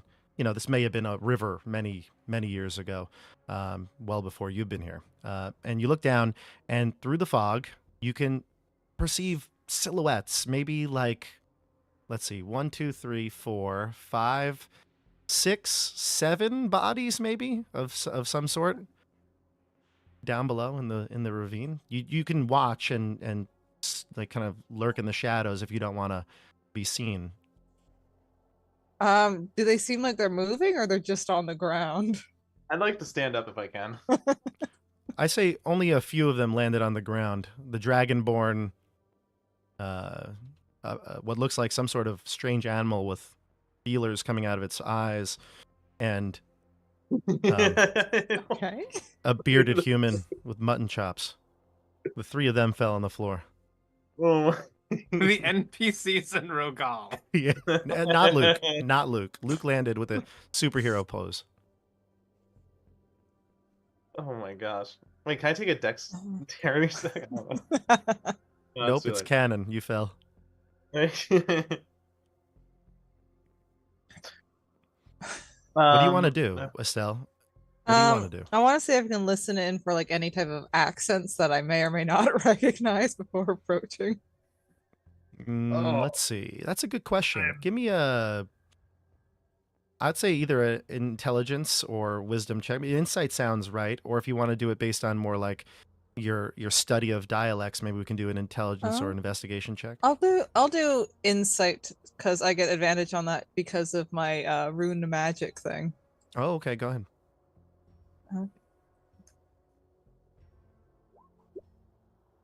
Oh, why is it still dangerous activity? Yeah, why does it say that? 16, right? Is that what I see here? Yes. All right. Well, 2 Well, of I wanna them know don't who- speak in any sort of odd dialect, but maybe there's a few that do. I don't know if Hieronymus or Barak have said anything at this point, but the people who have spoken so far, the Dragonborn, maybe the half elf, they seem to speak plain common, the ones that you're familiar with. Like super familiar with. Yeah, very familiar. Yeah. All right. Back. Oh. My back. I'll approach. Ho there, friend or foe? Friend! Friend? I'm looking around. Oh my goodness. Who's got friends? I have friends. We're all friends. Friends. Everyone's a Friend. friend until they're not, Hieronymus. So, where are you guys from? And at this I point, say too, in this ravine full of mist. yeah, and I was gonna say at this point too, like the fog maybe clears a little bit just so you can get the sense that there is somebody up there, but you can't tell at all. There's no way. You're at least 30, 40 feet away from the there's their the position. place. So yeah, you see like Alright. silhouettes. Yeah. Mm-hmm. I throw we dancing come lights from- out into the mist trying to find her. Mm. We come from Icewind Dale. The Where are we? Forgotten Realms. Faerun. Oh, Definitely not there. Illustria? Yes, Oh my we're Borderlands actually all from different places. I'm gonna try to jog Shout over. different. Though, you know, I don't know if any of those places really sound all that familiar to you. I'm not sure how well versed you are in every place, Not but just shouting locations. Is Yeah. this the Mournlands? Boy, is it. I see Why? its name betrays its beauty and light. Am I getting closer as this is going on? yeah, and I'm I actually hate going to this switch place. us to a map. So let's switch us over to a map here. Let's go here. Yeah, that sounds right. Okay. All right. Does everybody see the map now? Can you see it? Big Yes. old. Oh, there it is. Yeah. Yes, Okay. indeed. I have darkness. We're Oh, yeah. Oh, I that's don't. right. I don't have a token now. That's why. Oh, I see you. Yeah, yeah.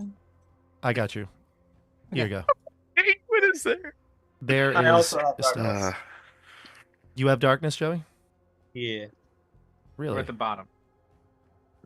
Yeah, Joey's at the bottom. You're at the bottom, Joey. Do you see it now? Oh, I found myself. Okay. So there's your group. You're landed right here. Again, you're in this like ravine. It almost looks like it was a some sort of a river at some point, but it has dried up. And at the top of the river ridge here, you can see a woman. You want to describe your character? This is a large woman nearing 7 feet tall, of blue skin and white cloudy hair, in a full plate. She kind of has some scars over her and like pale blue eyes, and she's looking over with a big old smile at you guys. If you can see that through the mist. Yeah, There's a lot of waving. Mhm. Oh. I just like sort of goofily wave back. Hello, friend. So you're going to have. You sound like you're new here, so a bit of advice: don't touch the mist. Wait, why? It's hard for them You'll- not to. Yeah. The mist that's all around us? Yes. Where it It's a gets little thicker, you just want to be careful of, okay? Does it burn? Um, Is it cold? it's not nice. I will say Oh. though that all of you now are well overdressed for the weather. The climate here is probably in the 70s Fahrenheit, you know, and it's the whale mist. oil. My background. I cannot imagine being smothered in whale oil and Yeah. plate mail in like 70 degrees. It's yeah. Is there a river nearby, friend? Is there? We're in a ravine. So there is a river nearby. Estelle, you would know this, but and that's actually where you're headed. This Yeah. river does not connect with it though. It's just another marker in your trail to get to Mount Iron Rot. Yeah. So, Sorry, Am I like at the top of like a cliff face thing? Or yeah, so I will describe the area to you now that Alright. we're seeing the map. So, like I said, it's like a dried up river. You can see that there are ridges that go up to the northwest and the southeast. It looks like maybe there was a larger piece of land within the river here. This would have been maybe like a little island in the center, or some sort of like a midway point that you could have gotten to, but again, all dried up. Each wall here represents 10 feet in height. So the top of this part here is like 20 feet up, and the top part over here would have been about 20 feet up, maybe on top of this boulder, 25 feet. That's where you first noticed them. You came down to the edge here, the closer edge, to see them. Amada, you now see the group, and they're starting to move towards you so they can get a better look at you, and they start to maneuver through the rocky terrain. This is like a wasteland, everybody. There are thorns and brambles, thick thorns. They obscure as well. And Amada, as they are starting to head towards you, you see probably one of the worst case scenarios on your travels here. A blaze bear is just peeking its head out from the outcropping in the center. It just made itself known from behind this 10-foot block here. You can see Oh it. boy. Not to worry you guys or like anything, but there's some trouble right over there. How come everyone who says not to worry you guys always has something worrying to say? So we have now our final character joining us. Estelle, you are playing Amada East. Exciting. Yeah. Exciting. Ooh. So, I'm out of the west. and of course, too, I don't know that Hieronymus or Barrack would ever have seen what an Air Genasi looks like at all. I don't think they exist, so... I didn't know what she was until you just said it. So Yeah, I just realized I didn't say the race at all. Didn't Whatever. know. I Little assume she was a embarrassed. giant of some sort. Yeah. We're going to go into initiative here, everybody, Oh, as the boy. Blaze Bear approaches. Let's do it. When you're ready, Bam. call out your numbers. 10. 8. Oh. 15. Non-natural 20.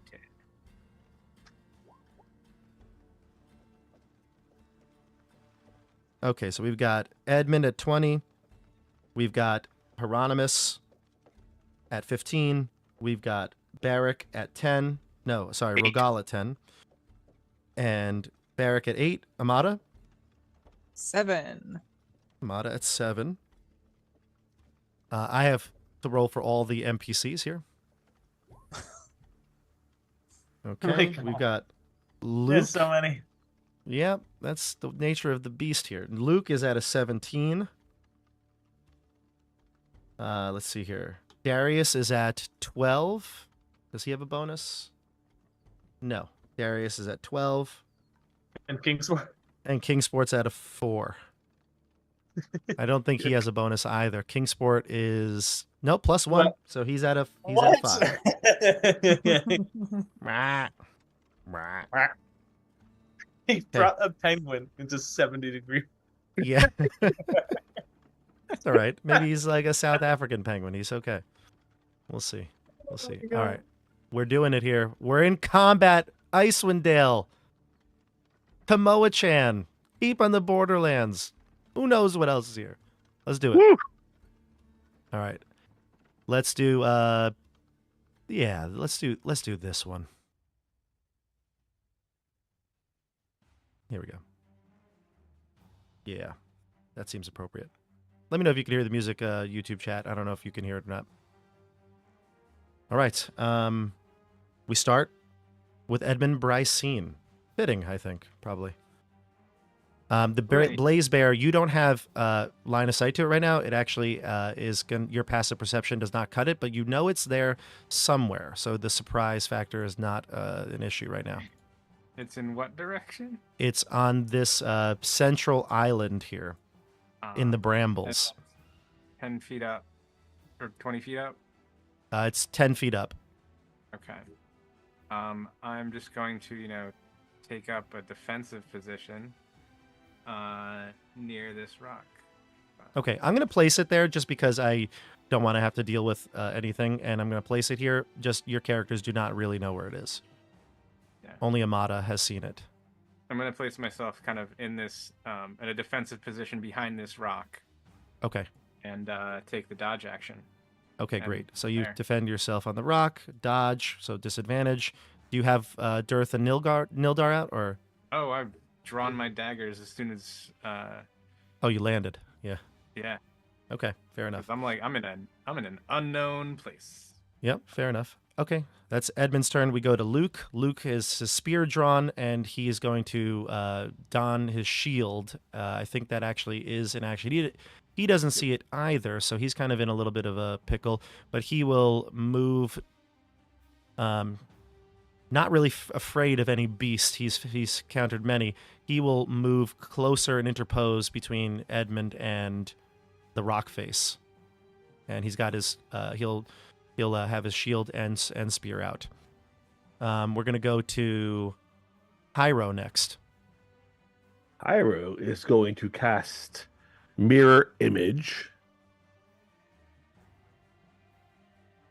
Perfect. So now there's more of you. Great. 1, 2, 3, 4. It just makes I'm gonna stand over here behind you and him. Yes, I like this spot. Okay. Get him. All right. Great. And it's thick fog here, everybody. So, like I said, you have more sight than you probably do. I'm counting that into the perception checks, things like that. Like you have disadvantage on the checks right now, so your passive perceptions are rather low. All right. So now we go to the beast. All right. The beast is going to reveal its position here, and it's going to jump down and land probably right here. It's going to scurry itself down and kind of engage with Barachelios and Luke. Let's see. So Barachelios, what's your armor class? Going to attack you. 22. Okay, great. Don't tell me if it hits. Or no, dude. No, tell me if it hits. Don't tell me what it is. Before it actually attacks, though, I'm going to require you and Luke to take a wisdom saving throw. Wait, +5. I was gonna say actually the bonus is probably they don't stack when you double paladins, right? Oh. Unless they're different. Unless Oath they're of different auras. Devotion? Oath of Well, Devotion. yeah, no. If you had like a fear aura, like Rogal, what other aura do you get? You get a second aura, right? Yeah, my aura gives my charisma bonus to saving throws within 10 feet of me. No, I know, but I think you're high enough level. You get a secondary aura. And Nate, correct me if I'm wrong. I don't think you have that, right? No, Yeah, I no, don't. I just have have like the saves one. Gotcha. Okay. I also have like a fear thing. You have the And fear shock. one. Yeah. Nate, we'll probably take Rogal's here because he. I think Joey, you maxed out your charisma. Yeah. All right, so Yeah, it's plus so 5. Be a +2 on top of this. So it's 17 then. A 17. Great. No, All it's right. a +5 on top of that. Yeah. That's a. Well, that's a- I'm actually already getting +3 from my own. And Yeah, Bob's yeah. saying they can't Oh. stack. They can't stack. Yeah. Mhm. Yeah. Well, no, you would just take mine then, right? Yeah, He so that- is. it's- He that- is. He is. He's taking the So difference. mine's The difference +3, is yours is 2. +5, Yeah. so I see 17. it. And because of Rogal, Luke will get a 19 as well. So he's going to pass. But what happens when this thing jumps down, and I'm going to show you the actual the handout for this thing. You heard Blaze Bear, right? And all of you probably thought, okay, it's a bear. But no, this is the scariest Cthulhu monster bear you've ever seen in your life. Cthulhu bear? Yeah. Bear What on the- fire. What the hell? That doesn't This- look like fire. No, That this is bear has not only does it have like these weird like horns and tentacles writhing out from it, pustules of this like, sort of orangey liquid flowing through it, but it's also emitting a horrendous gas and mist and magic emanating from its like every pore, you can tell. This thing is horrific, and it jumps down and it gazes at the two of you, Luke and Barrick. You were able to withstand its call. It clearly wanted to mess with your minds, but you were able to withstand it. Now it's going to attack you. Let's do their attacks. Barrick, you said your AC was what? 22. 22. Okay.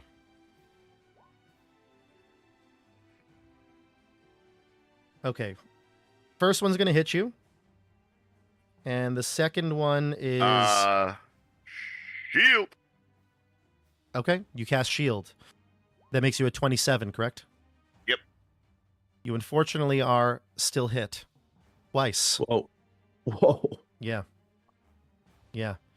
So the first sure one... about that, Bob? I am certain of it. Let's see here. I'm just double checking here. Oh, no, I'm sorry. No. Once. The second one does not hit. Excellent. The first one hits, though, certainly, no matter what. It is going to be 26 damage, force damage. Yeah, 26 force damage. Okay, that's the end of its turn. It bit you, by the way. That's what it did. It bit you. And it's right there in your face, and it seems to want to devour everyone. That's what it wants. It wants to feed. We go to this next is the up would first be- thing I've met today that is not a friend. Yeah. It would be to Darius. Oh boy, Darius. Darius is going to take out his alchemist's fire and he's going to throw it at the creature. He is terrified. He was scared of the mushrooms in the Quasqueton. He's terrified now, and he rolls a 1. The alchemist fire misses, and the flask just crashes into the rock face behind it. No damage to anybody, and he's going to move away from it behind this rock here. Okay. Now we'll go to who's next here? Rogal.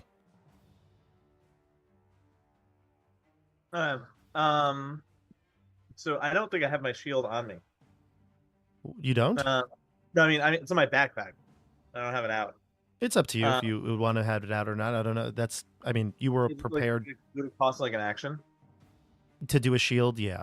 But I'm honestly, like I said, Edmund would have had his daggers out. I mean, you were ready to fight the Rogal would not have Arcanoloth. Rogal is a much more free spirit than. Okay. Then you don't have your shield out. No. Yeah. Okay. I run up to it with my quarterstaff in both hands, and I attack it. Okay, go for it. Move your token and do your attacks. Ooh. And then after Rogal, it's Barrack. You're up next. Okay. Actions. Quarterstaff. Yeah. First one. Wait. Sorry. Attack. Didn't see it come in yet. Did it come in? Yeah. Yeah. There we go. All right, so 28 on the first attack. Second attack, 12. And the second attack? Second Well, attack yeah, I saw is a yeah. 12, correct? Yeah. So that doesn't hit, but the 28 does. I'm gonna use a bonus action. And do blinding smite. Is Blinding Smite a reaction, or is it one of the things you have to cast like ahead of time? I forget. It's a bonus action. Oh, okay. So did you want to do that before then you attack? Sure. Yeah. Okay, that's fine. Just Like, remember to we're gonna call it try to do it before no matter you what. do it next time. Yeah. Okay. Sorry. Yeah. It's fine. It honestly, if you were looking to do it, it's just going to add the radiant damage. So go ahead. All right. So damage. Yep. Mm-hmm. So you're wielding the quarterstaff with two hands, right? Because you don't have a shield. Yeah. Yeah. It's a D8 plus. Wait, where's? I see it That's the right one on there, the right. Rogal. It's 11. Oh It's wait. 11 plus 7. It's 11 plus the radiant damage, but that radiant damage would only be if you actually smite it or No, something. so So that's my improved divine smite. That's just an extra D8 radiant damage for all my Oh. attacks. God damn, look at you. Yeah. Barrack, you got a lot to look forward to there. Oh yeah. Wait. So, how do I trigger? You could just roll the 3d8 if you want. Oh. Just roll it in roll 20, yeah. I don't know how to do that on D&D Beyond offhand. Phew. And then So that's 14. 14. 14 additional radiant damage. So it goes from 18 to 32? Yes. And he has Gotcha. to take a constitution save of 17. Yep. Just my... I don't know if it's my internet or my whole house or something right now. Everything's like falling apart in my house. My wife just came down and told me that our heat just went off. So Oh no. that's going to be fun. Oh no. But then also now my internet, my web browser is frozen, and I've never had that happen. So my whole house might be under the effects of Vecna right now. I'm not quite sure. But I will mark it down. You did how much damage again? 32? 32. 32. Okay, I'll mark it down right here. All right. I don't have much stats up here. I can't see the YouTube chat. So if everybody here can just keep me up to what's going on, if YouTube is all good. I think we're good. Do you see me? Do you hear me? Yes. See, Okay. yeah. Yeah, see you Yeah. fine on Zoom. Okay. All right. Weird. I don't know what's going on with all that stuff, but we'll see. We'll see what we can do here. All right. So now we go to Rogal's done. It has to Barrack. make a constitution save. Oh right. Yeah. All right. 18? Oh Yeah. my god. You get the sense actually that this thing is resistant to magical spells, saving effects, things like that. So it has magic resistance. Oh boy. That's not good. All right. That's the end of your turn, Rogal. We go to Barrack Hearless. Yeah, Barrack's not super pumped with this thing, and he kind of reels back, reaches into his magic pool, and is gonna cast. Well, he's not sure yet. He casts Guiding Bolt. Sweet. At level 2.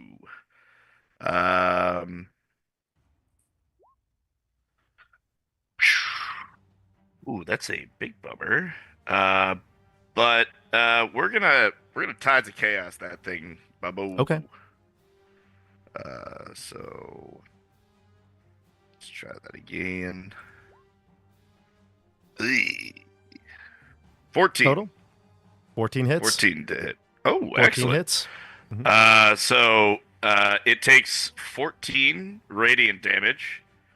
But pretty annoyed. That was a pretty fast spell. Some might call it quick. And I also use tides and just cast a spell. So, DM, would you like me to roll? Yeah, please do. Yep. All right, we got a 90. A 90. Ooh, what is that? You have the chart? Potted plant. I will in a moment, but I'm going to also swing my for my action. I'm going to swing my warhammer at it. Okay, I'll look it up while you're doing that. All right, cool. A 24 to hit. 24 and hits, yeah. I'm gonna smite. Okay, great. Can I do all of that? I just want to make sure. I believe I can. Yeah, the smite is not a spell, so Yep. it's fine. Excellent. Bummer. 6 bludgeoning damage. Is this thing undead? I don't believe so. No, it is not. That stinker. It is not undead. It wouldn't qualify. It's none of the qualifiers for the extra smite dice. So it's 11 plus 6. Oh no, sorry, it's 6 plus 8. I see now. Yeah. Okay, so 14 more. Got it. 14, so 28 total. Excellent, excellent. 28 total. Nice. And this all seems to go through. I mean, although it does have it, but here's something that's going to happen. It is going to take a reaction, and you cast the guiding bolt, correct? Yeah. Okay. When you cast the guiding bolt, and I apologize, I just got all my browser back up. It is actually going to swipe at you as you cast that spell. So here's what happens, Nate. You need to give me. Let me do the attack first. Yeah, you're going to be hit by the creature. You need to give me. Yep, you're going to be hit by the creature. 27. The shield goes down at the start of your turn. Oh, you can choose to cast it again if you'd like. No. Okay. So you're going to get hit. You have to give me a intelligence saving throw. Okay. You do get the +5 from Rogal. So add 2 to this. It's another 17. Okay. So you do save. Your spell was in danger of actually being shut down by some sort of like anti-magic ability, some sort of like force field of anti-magic as it swiped at you. And you were able to resist it. Your spell went off, all the damage went through, but you're also going to take damage from its swipe. And that would be, let's see here, 10 plus 17 damage. From its 10 paw. plus 17 damage? No, 10 plus 7, so 17 damage. Okay. Total 17. And that's the end of its reaction, and your turn is done? Yeah. Okay, and you're staying where you are, right? I don't assume you don't want to move. It did use a reaction, though. No, I didn't use a reaction yet. The creature used a reaction. Oh, the creature did. No, I'm gonna stay there. Okay. Well, no, because I wouldn't know that. No, I would stay there. Okay, Amada is up. Cool. Do I have to jump down a cliff to get to everyone? You can slide down if you'd like. Yeah, I'd like to do that. We'll say going down is obviously not such a big deal. Obviously, gravity, you could slide down it. But yeah. Going up it would require, it would be, athletics check or something like that. Yeah. I'll slide down, and apparently I have a walking speed of 35, so I can get right up to it. Is this like a cliff face behind it? Yep. Mm-hmm. Okay, I say, not to fear, everyone. I'm here to help. Let's do this. And I'm going to try swinging at it with my mace of smiting. Everybody's smiting.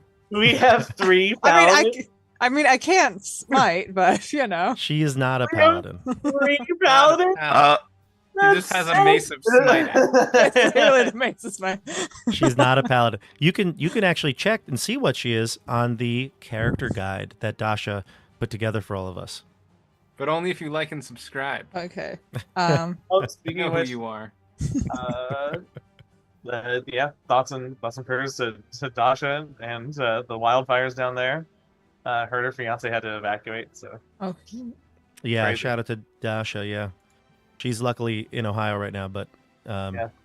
apparently, like everywhere in Los Angeles is like under fire. So Ugh. be safe out there, everybody. Yeah. All right, so Amada, what did you get? 17 to hit. 17 for my first attack. That hits, right? Yep, that hits, and it's 9 bludgeoning.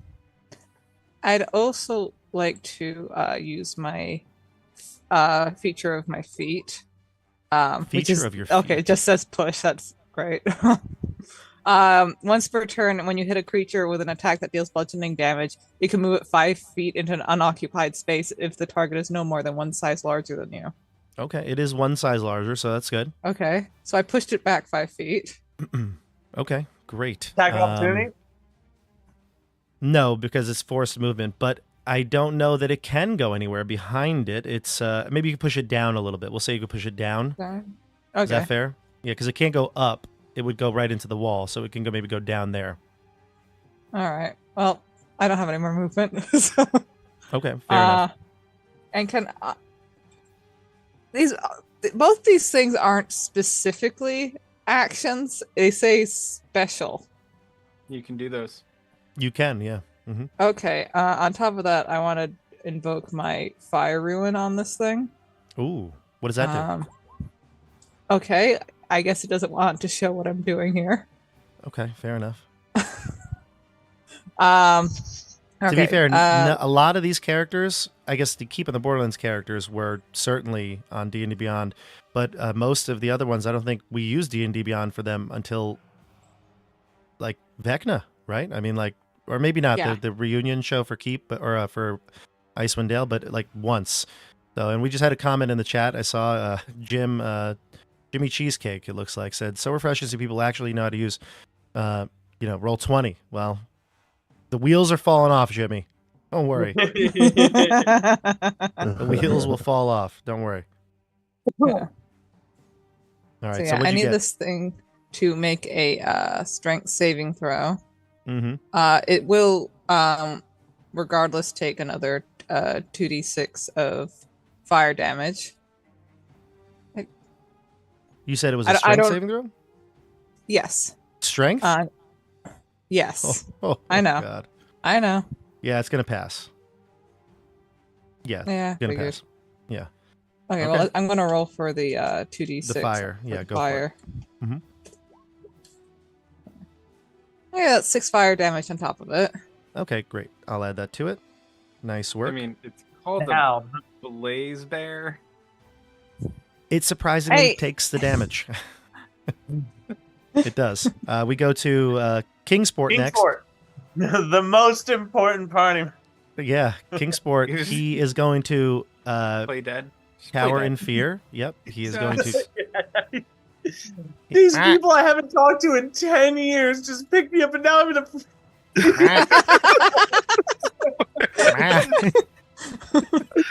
Waddles away, just like wah, wah, wah, wah, wah. Like, At least with the This is- slaver, I was safe. yeah, this is the problem with Rogal, is that he's like, hey, this penguin who's totally safe and happy right where he is, you're coming with us. You're liberated, buddy. You're free. You're no longer shackled by whatever. Now you're stuck with us here. You ready? You ready for The me to add? worst situation. You ready for me to add some layer of complication here? Kingsport goes over there, double moves to that rock, and you can see, I'll say Barrack, because you're probably the only person you can see. You can see a blaze bear cub coming down from the brambles here. Oh, it's only Right protecting here. its babies. Coming down the brambles, trying to get at Kingsport, and Kingsport's like, ah, and runs the other way. Poor creature. But there's another blaze Just a bear right mama here. bear protecting its baby. Kill the mother and her babies. It's what a hero would do. Yeah. All right, now we go to top of the order here. Edmund Brycene, and then Luke, and then Hieronymus. All right. Edmund is going to bonus action hide because he's got. Yep. He can probably break line of sight with that bear. Yeah, the rocks there is good. Mm-hmm. To hide there. Okay. So 24 to hide. Mm-hmm. Don't know if it's going to see me, but then he's going to pop out of the rock. 5, 10, 15, 20. Right there. And he's going to attack with Dearth his dagger. Oh, I think I would have advantage, depending. So a 23 to hit. Yeah, you hit and you get the advantage from being hidden. I thought it had something that would counter that, but it does not. Maybe I'm mistaken. Yep, you are good. I thought it had blind sense, but it does not. Here we go. 10 piercing. 10 piercing. 6 psychic. 6 psychic. 25 sneak attack. Jesus. 25. 41 damage. What My level God. are you? What do you mean level? I don't understand this concept of levels. Is that something that you get there in the land of Illustria? Haha! I, Edmund Brycene, friend to elf and man, am simply just a hero of Icewind Dale. It's how all it. heroes should act. Luke is going to go next. Luke is going to take his spear and he'll do a... he'll do an attack. Oh, he crits. Look at Luke. Oh my goodness. Luke. Yes! So he gets a total of Team up. Luke and Edmund. 21 damage. And his second attack will be a shield bash for 22, and he does 8 damage. Luke's my guy. Sneak Yep. attack. And the creature Jack is the unfortunately bear. too big to be knocked prone, but it would have maybe knocked it prone. But you can see he's gearing up that shield to help out either Edmund or Rogal if they were to be hit. You know that Luke had the ability to kind of help you when you were hit. So we'll see what he does. We're going to go to Hieronymus. Hyro is just aghast at the sheer display of power he's witnessing. Like, I haven't seen this much power. He's like kind of like shaking a little bit at the sheer strength of this party. He's like, yeah. He's hearing cackling glee from behind you. He doesn't know who to cast haste on. He's like, Barrack, I choose you. Yeah. Yes. Thank you, friend. You gotta represent now. Show them. So you're hasted. Okay. Let's go. Let's see here. After Hyro goes, it will be the creature and Darius. So the creature will go next. Let's see if it has a little extra kick this round. Ooh. Oh, okay. All right. Let's go to Edmund and Rogal. Give me wisdom saving throws. Hey. Easy peasy. +5 from Rogal? Yes, from Rogal. How's your wisdom, Rogal? Is it good? 11. Plus 11. Plus 11. I got an 11. Uh, I got an 11. Yeah. So all this talk about being just a simple elf from the Icewind Dale, you are now stunned. You're going to be stunned on your turn, CJ. Okay. So you just kind of lose train of thought. You're wondering if you should wink or not. But this thing's sort of like this magic aura, like emanating from its pores, envelops you, and you are stunned. Rogal, you withstand it, and you have no problem, so you'll be able to go. But this thing is going to look towards you now because you have done quite a bit of damage to it. So it's going to attack you for a total of, let's see. I'm gonna protect him. Okay. Wait, hold on. Which one is he? Rogal is I'm the right here. Dragonborn. The red one? The other. You're Yes, the I will red token protect him. too. Yeah. Mm-hmm. I will protect him. Advantage, baby.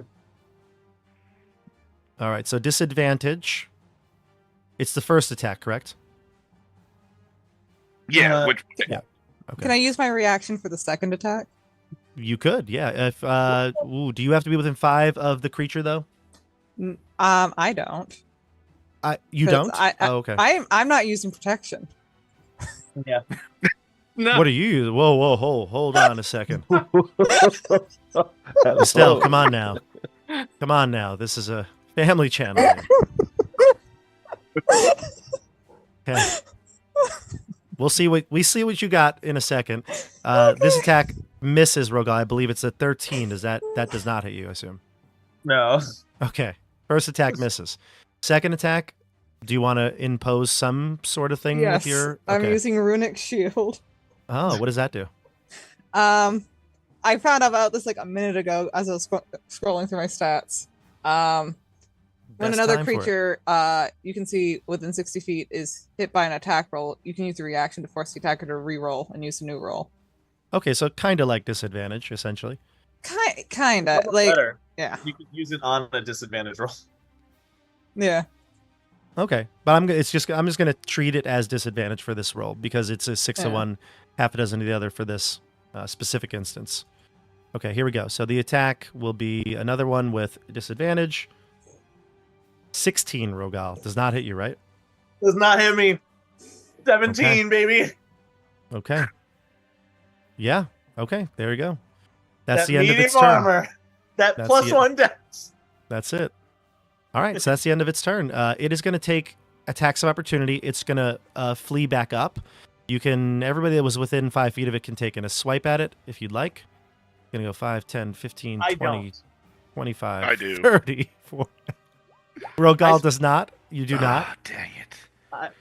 I actually counsel them not to. You counsel them not to? Okay. Yeah, like, hey, let it go. Let it go. I swing hard. But I think I miss with an 11. You do miss with an 11, unfortunately, yeah. CJ, just as a reminder, no, never mind. All your bardic inspiration that Quentin gave you, that's Yep. long gone. Gone. Yeah. And my 10 well. hit points, I'm pretty sure All those gone. are gone too. Yeah, yeah. You Maybe need there'll be a point chance to. You'll have a chance to give a rousing speech later. Yes. All right. Maybe you and Barrack will give rousing speeches together. I don't know. We'll see. All right, so that's the end of its turn. Did anybody else take an attack? Edmund, you're stunned. Luke could take an attack, and he might as well. Luke, I counseled gets him not to. I think he would listen to me now.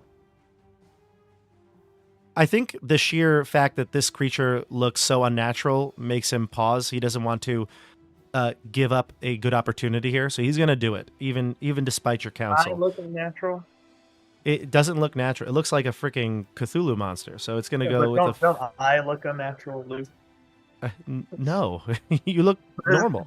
Well, he does 12 damage to it. Nice. All right.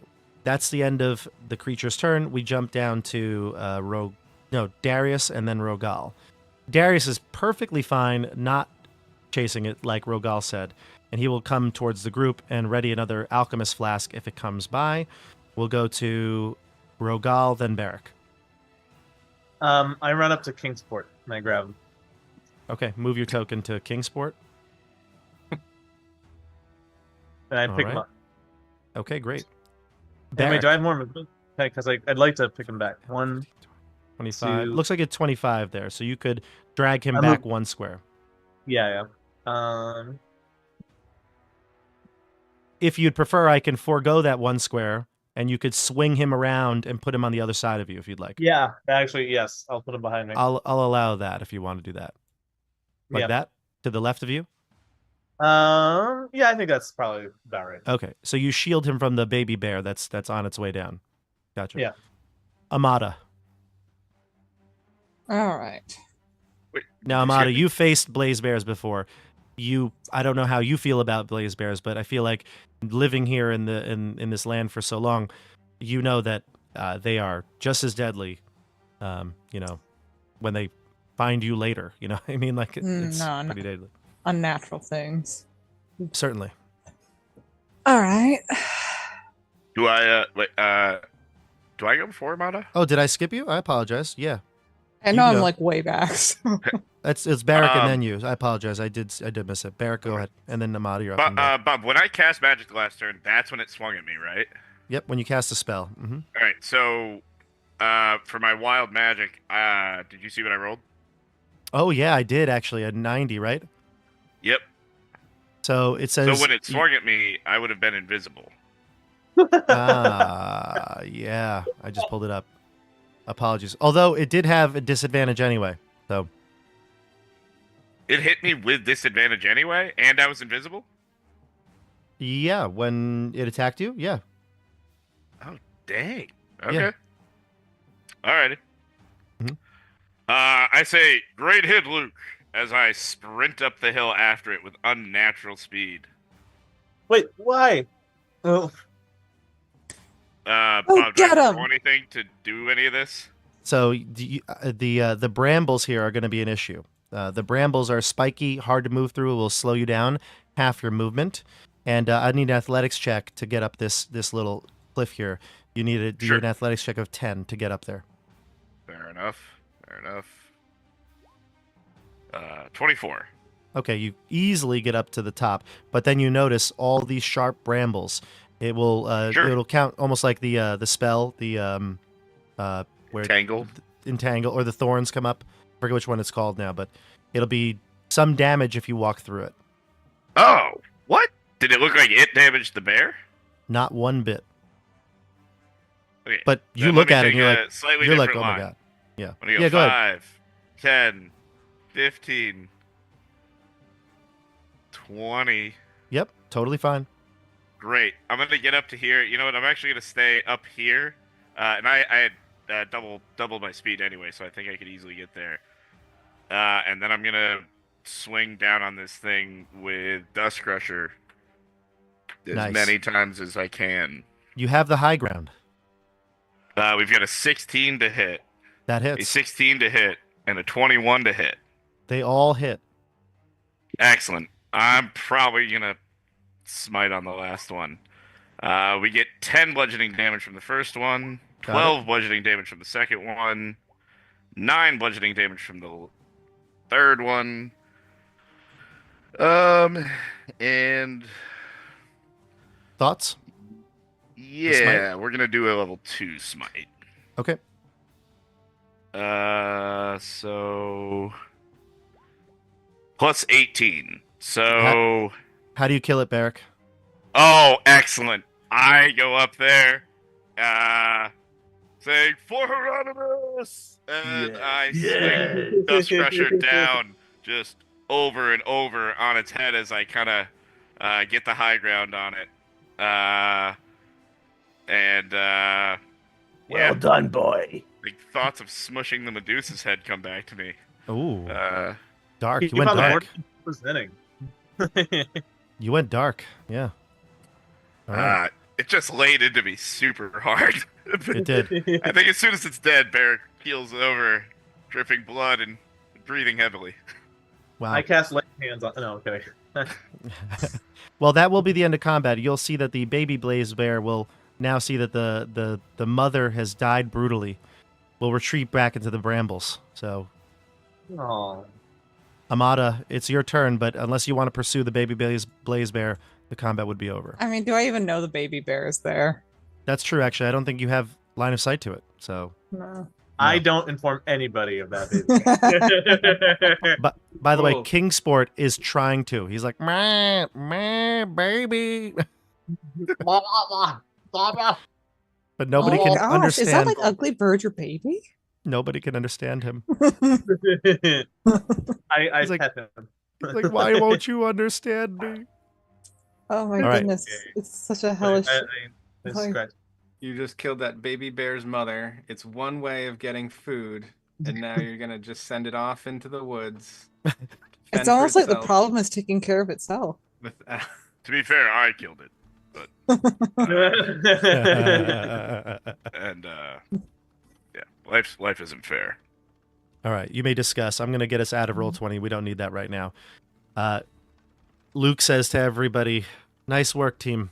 And you there. What'd you say your name was? Oh my goodness. Hi, I'm Amata. you guys don't sound like you're from around here at all. I take it this is the mournland? It is. I mean, it was once called like Sear, I think. I mean, I only got here like after everything turned to shit. So, you know. So it used Is to that- be nice. That's what I've heard. I think there's like a big war that happened and people are angry and all that stuff. And then the morning happened and all the The- mist came out. What's the morning? I mean, I think they were like all fighting, or maybe it was like a ceasefire or something. But like, I mean, in this nation, like something came out, and just like a lot of mist came out, and like people just kept like dying, and it all went all up to the border. So, yeah, country doesn't exist anymore. But you know, that's fine. There's plenty of stuff to get out here. How many were killed by this mist? Luke says. I don't know, a whole country's worth. What? Hmm. Darius says, thousands? I mean, thousands? He clears his throat. I mean, probably more than that. Oh, Edmund, why are we here? Why did we go here? What is this place? So what brings you all here? We Is there are like Guy. And I point to Edmund. we are in search of a powerful artifact. huh? We are. Have you heard of Vecna? What I have? No. No, you wouldn't have. No. Well, to put Us it either. lightly, to put it lightly, let me just say a evil lich threatening the entire multiverse, if you will. A multiverse is kind of like everywhere. Okay, the entirety of everything Keep being saying- threatened by a very powerful, undead, evil lich. Basically, I mean, he can't be doing that well if I haven't heard of him. It's good that you haven't heard of him, because that was probably why the artifact that we're searching for is likely hidden here. Because if you haven't heard of it, he probably hasn't heard of you. So that's probably at least means we're somewhere ahead of him. But we are looking for some artifacts. Luke was says- told that it was... Luke says to you, Edmund, he says, did those wizards tell you where to search for it? They told me it was in the mournlands, and that somewhere around here I could probably find it. They told They you did that? not give me exactly location. I didn't quite have a location finder, and I had a stone that was going to get me back there, but it seemed corrupted, and now I don't have it. So I do also think we're going to have to find a way back to Wait, where where did- we came Wait, from. when you say find a way back, like we're currently in Covair right now. So what country are you from? We're from Faerun. They're from someplace called Illustria. Yep. Have you And where are heard you of- from? Have you guys heard of Chult? Yes. Yes, actually, Nope, I have heard of that's- Chult. Okay, then I want to go back with you wherever you're going. I'll help you, but you got to take me with you. Absolutely. If you can help us get back to where we're from, where Chult is, Mm-hmm. we can help you do that. If you help us find Fantastic. this artifact that I'm looking for, then we're Oh yeah, I could totally find artifacts. I'm so good at that. Really? Yeah. What are you, You some know, kind of let's- archaeologist? You know, it's funny you say that. And I think Yes. at this point is where we'll leave off. Edmund, you do remember one piece of information that Mordenkainen and Tasha told you, is that the area is shrouded by this this mist, and the mist affects with magic. It's a really weird place. It's called Mount Ironrot. That's all they know about the location because, of course, they could not locate it. But Mount Ironrot was the point in the mournland that you needed to go to.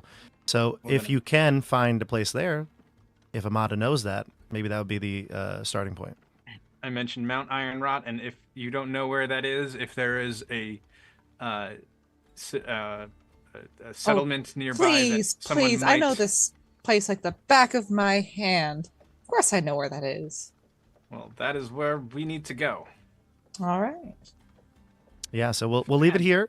The group is come together. We're in the lands of Eberron, everyone. I don't know if you pieced it together. That is where we are, Eberron. So buckle your seatbelts. This one's going to be a wild ride. We head to Mount Ironrot next week here on the channel. Thank you for watching, everybody. Stay safe out there, wherever you are, in the cold, in the fire, maybe here in the mournland. Stay safe, and we will see you next time on the tabletop. And thank you all. You guys were great. This is a chapter here. All right, some great. chapter we got. We'll see you on the tabletop. Don't forget to Good like night. and subscribe. Bye, everybody. Bye, friends. Night.